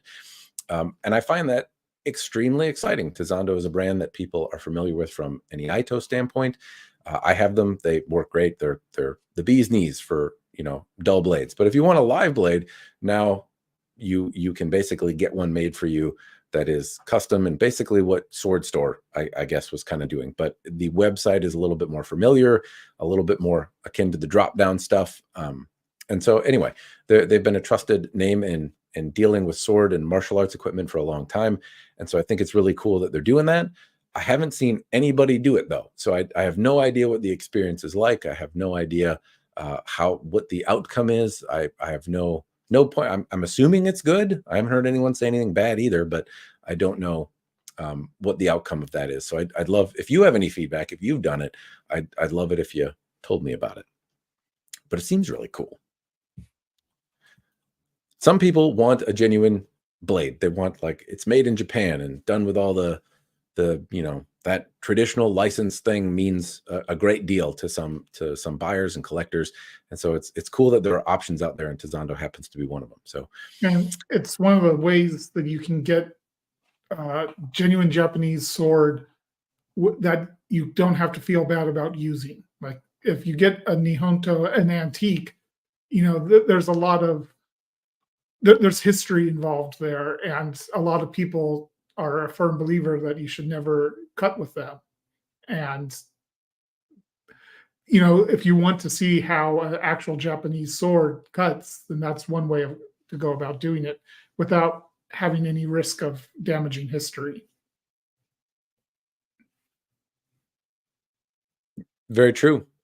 Some people are jerks and like breaking stuff. I am one of those. I would totally cut with an antique. If I thought it would survive, I wouldn't bash it on a pole, but I might whack it to Tommy Matt with it. True swords. Don't like what I hear. Can't say I'm a fan of what I see, but have not tested one. So I don't know for sure what's what when it comes to I'm sorry, True Katana. True Katana. Yeah, nothing. True Sword is a brand. It's a store. I don't know if it's a brand, but it's a branch of Bugei. Is it? Yeah, it's run by the same company. So I don't know if it's anyway, it was something somebody asked about. I don't know that I spotted like a brand of sword labeled True Sword, but I found a store called True Sword. They have a Sword of the Month club for $50 where you get one sword a month, and it's probably the lowest end katana you can get. But I've been tempted to subscribe just to do say a video, just to say, have a video like, what do you get when you pay $50 for a sword? That is a Mini.Katana idea right there. Why do they not have a Sword of the Month club?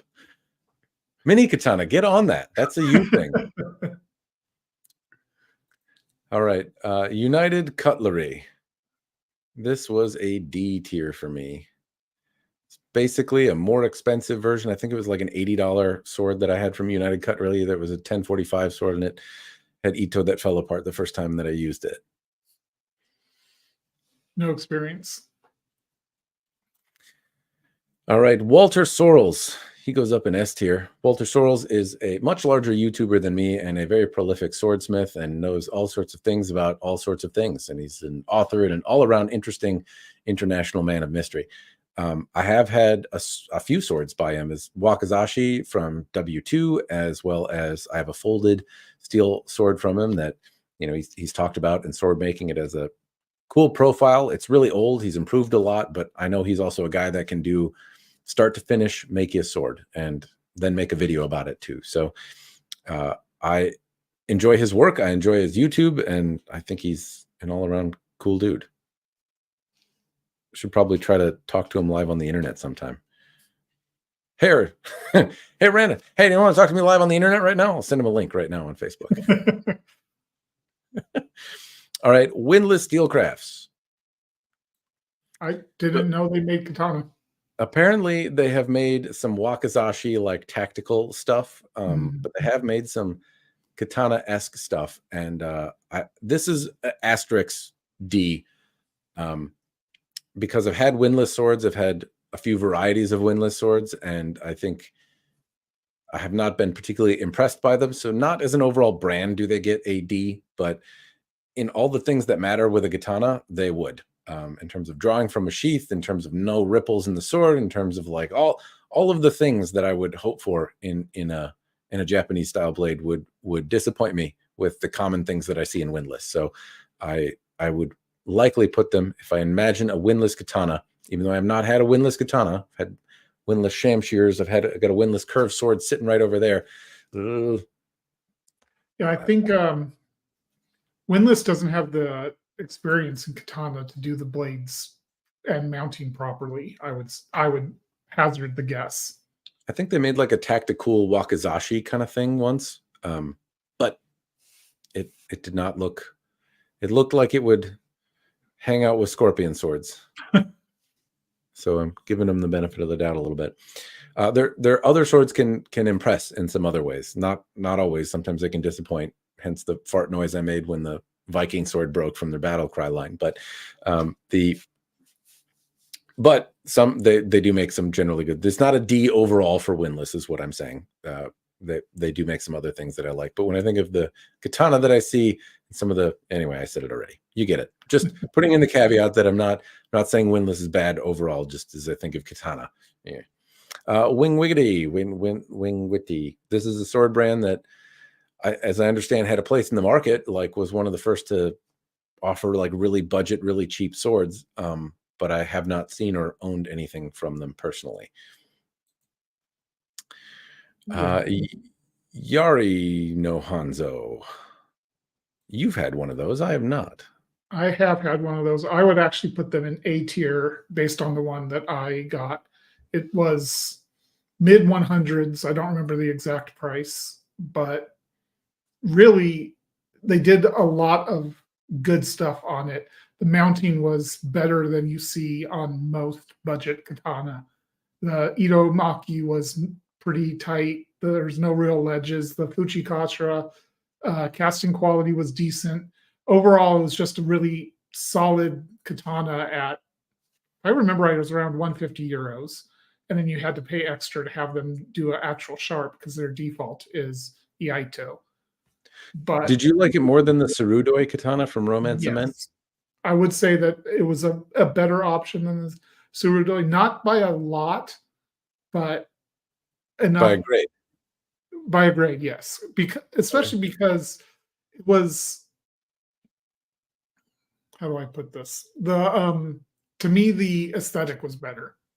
And it was a through or a differentially hardened blade as well. The polish on it was very, very low end polish, because at $150 or so, you're not getting a high polish, but it was still nice enough. And overall, it felt a little bit better in pretty much every way. I'll move on to Yes Katana. This was a C. It remains a C. There were some good things, but some bad things in it. It's maybe in the C- category. Now, in fairness, I did ask them for a sword that was, I haven't seen anyone like that metal encased Tachi kind of thing. I haven't seen anyone review one and actually like it. And I think that's just kind of how whoever's making that stuff over there that everyone is, going to, makes generally mediocre stuff. But it's different. So I think a bunch of people subcontract to get that from the same dubious source. But the sword they had a cool, like, flame looking hamon, and it was okay. It just didn't really wow me or do anything particularly special for the asking price when I compare it to all it was kind of forgettable. The pattern was okay, but it's also one that I've seen before. Unfortunately, it just didn't really strike a chord with me as doing anything special or unique, but it also wasn't bad. So, I mean, it's in the C tier. If you see something on their website that you like, then enjoy. Zeist Armory. So this was an A tier last time. I think it's still an A tier, but A+. Zeist Armory is really more of a custom manufacturer. And I don't know that he does swords like start to finish. But in effect, a lot of like kind of neat Highlander one-off cool stuff and other projects and stuff too. And I had a katana, I think, basically back up and running. There's some social media stuff up there. You can order like a Highlander 3 dark katana or something like that. every now and again there's stuff for sale now, and I really like the work. I enjoyed the Highlander iteration that I had, and it was overall like a really fun sword. And so I think the enhancements that are made to the swords that are done to make them Highlandery or fantasy-esque are worthwhile and cool. And so I'd encourage you to check it out if they have anything for sale. Zheng swords, one that I have not heard of, or I've heard of because it's on the list, but I have not had any experience with. Have you? Nope. And the last one is Zisei. Last brand that I have. And Zisei goes value. I mean, in terms of quality wise, they might be an A or not quite an S tier, I think, but an A tier, solid A tier, maybe A plus. But value wise, it's hard to, that's what knocks them down a little bit, because they charge for it and charge a pretty substantial amount. If I look at the quality of their like mounting and whatnot, not bad. The sayas are clean, but there's not like bespoke fittings. The Ito is, not bad. It's tied tight, but not as tight as Citadel or Huawei or Evolution blades, certainly. So they're not in the same like high level of fit and finish that I see from other S tier vendors. The blades are beautiful though. They have lovely polishes. There's some unique shapes. They do make very nice swords, and they're nimble. I really enjoyed the Tuyu Yan, I think is what it was called, sword that I got to play with. And some of the swords that they have on their site are absolutely sword porn and very pretty. But it also looks like they're kind of drawn still from the parts bin, right? So you're charging $1,500, $2,000, $3,000, $4,000 for a sword, but you're using kind of, stuff that doesn't accompany typically what I would hope for on that level of sword. Polish wise, it's there. I think blade wise, it's probably up in the S tier. I think the polishes look better than Evolution blades. They look better than Citadel. I think actually, other than the custom makers out there, I think the polishes is the best that anyone does. They're absolutely lovely and bring out an immense amount of character in the steels that are used. But the rest of it is just not quite there. The saya, how it draws, isn't up to the way Evolution blades does it. In fairness, Citadel doesn't do it as well either, but Citadel at least has, a little cleaner saya, I would say. And the fittings still give me parts bin special kind of vibes. And maybe not quite, that might not be the most fair, but like there's some casting that doesn't look as crisp as it needs to be. And if I'm gonna Dragon King has better fittings. Hanwei has better fittings. Like if you want to be in that S tier, I think you gotta be special in some way overall fit and finish. It doesn't have to be particularly, they don't have to do anything grand necessarily fitting wise, but they do have to step up the overall fit and finish if I were to bring them up a peg, or drop the price. But I don't think they need to drop the price. I think they just need to do the other things to get into the S tier side of things. Yeah, I would agree with pretty much everything you said there. They put a lot of effort into the blades, and that's reflected in the price. But the mounting itself, the functionality of the mounting that I have, the one Zisei I have, is good. The Ito is looser than it should be, really, especially since it has Hishigami. I mean, if you're putting the effort of putting Hishigami in there, you really should be getting it as tight as possible. But their choice of Koshirai is just uninspired at best. You can tell that they're using the same basic parts as is available in Longchuan all over the place. They might be slightly better casted than some of the others, but not by enough to justify the price. So you're paying for a beautiful polish, sometimes some very unique geometry, and sometimes some unique steels. But it's just their choice of Koshirai is very lackluster, and that's a shame. Agreed. Yeah, there's been some that they don't look bad. They're a little different, but just not there.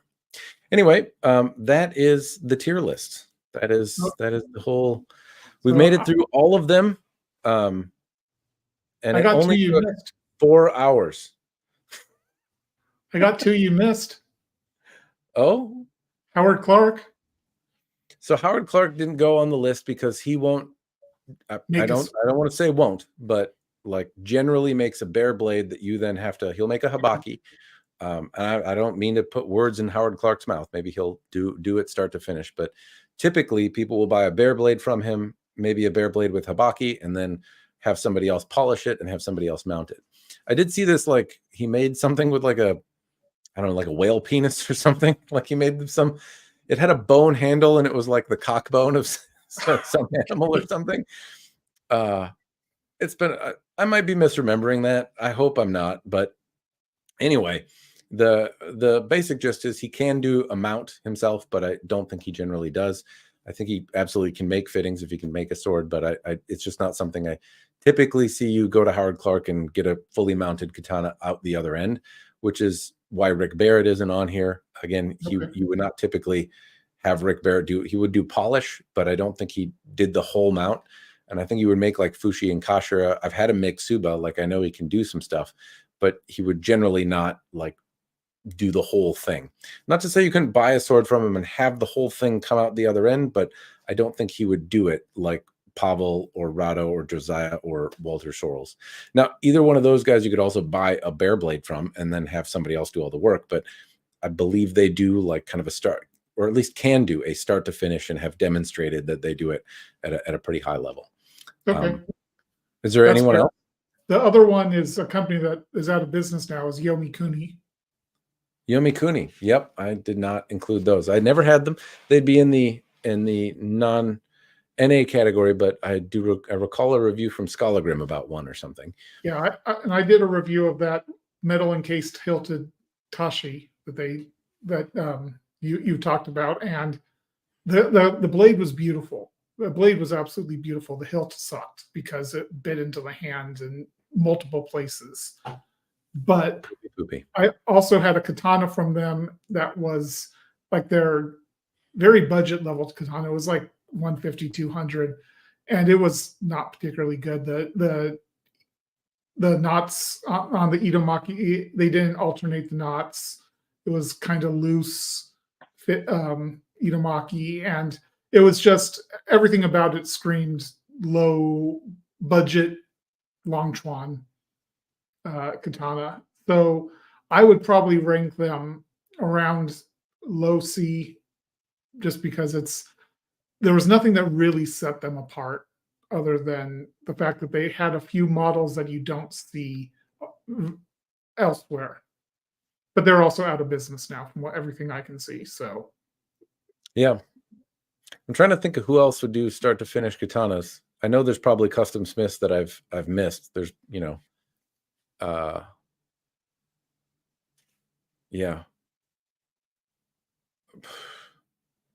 I know Michael Sabatier. I don't know if he did start to finish, but he made blades. I think Scott Slobodian, a name that doesn't come up very often, did like all sorts of really unique, cool looking, interesting swords. I had one. I got to talk to him. He sent me this book of all these projects that he made, and he did an incredible amount of very unique looking swords. Typically, I think out of like mono steel 1045, but unique, cool designs.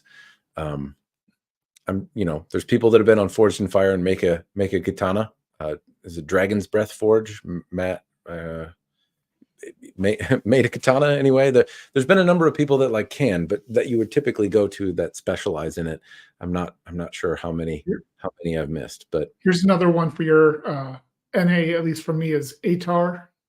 Jim, I have no idea how to pronounce his last name, but Age of Chivalry has a bunch of his katana that he's doing, and I don't know anything about his stuff, but he does make fully mounted katana. Atar. I don't see. Let me see if I can find a link for you.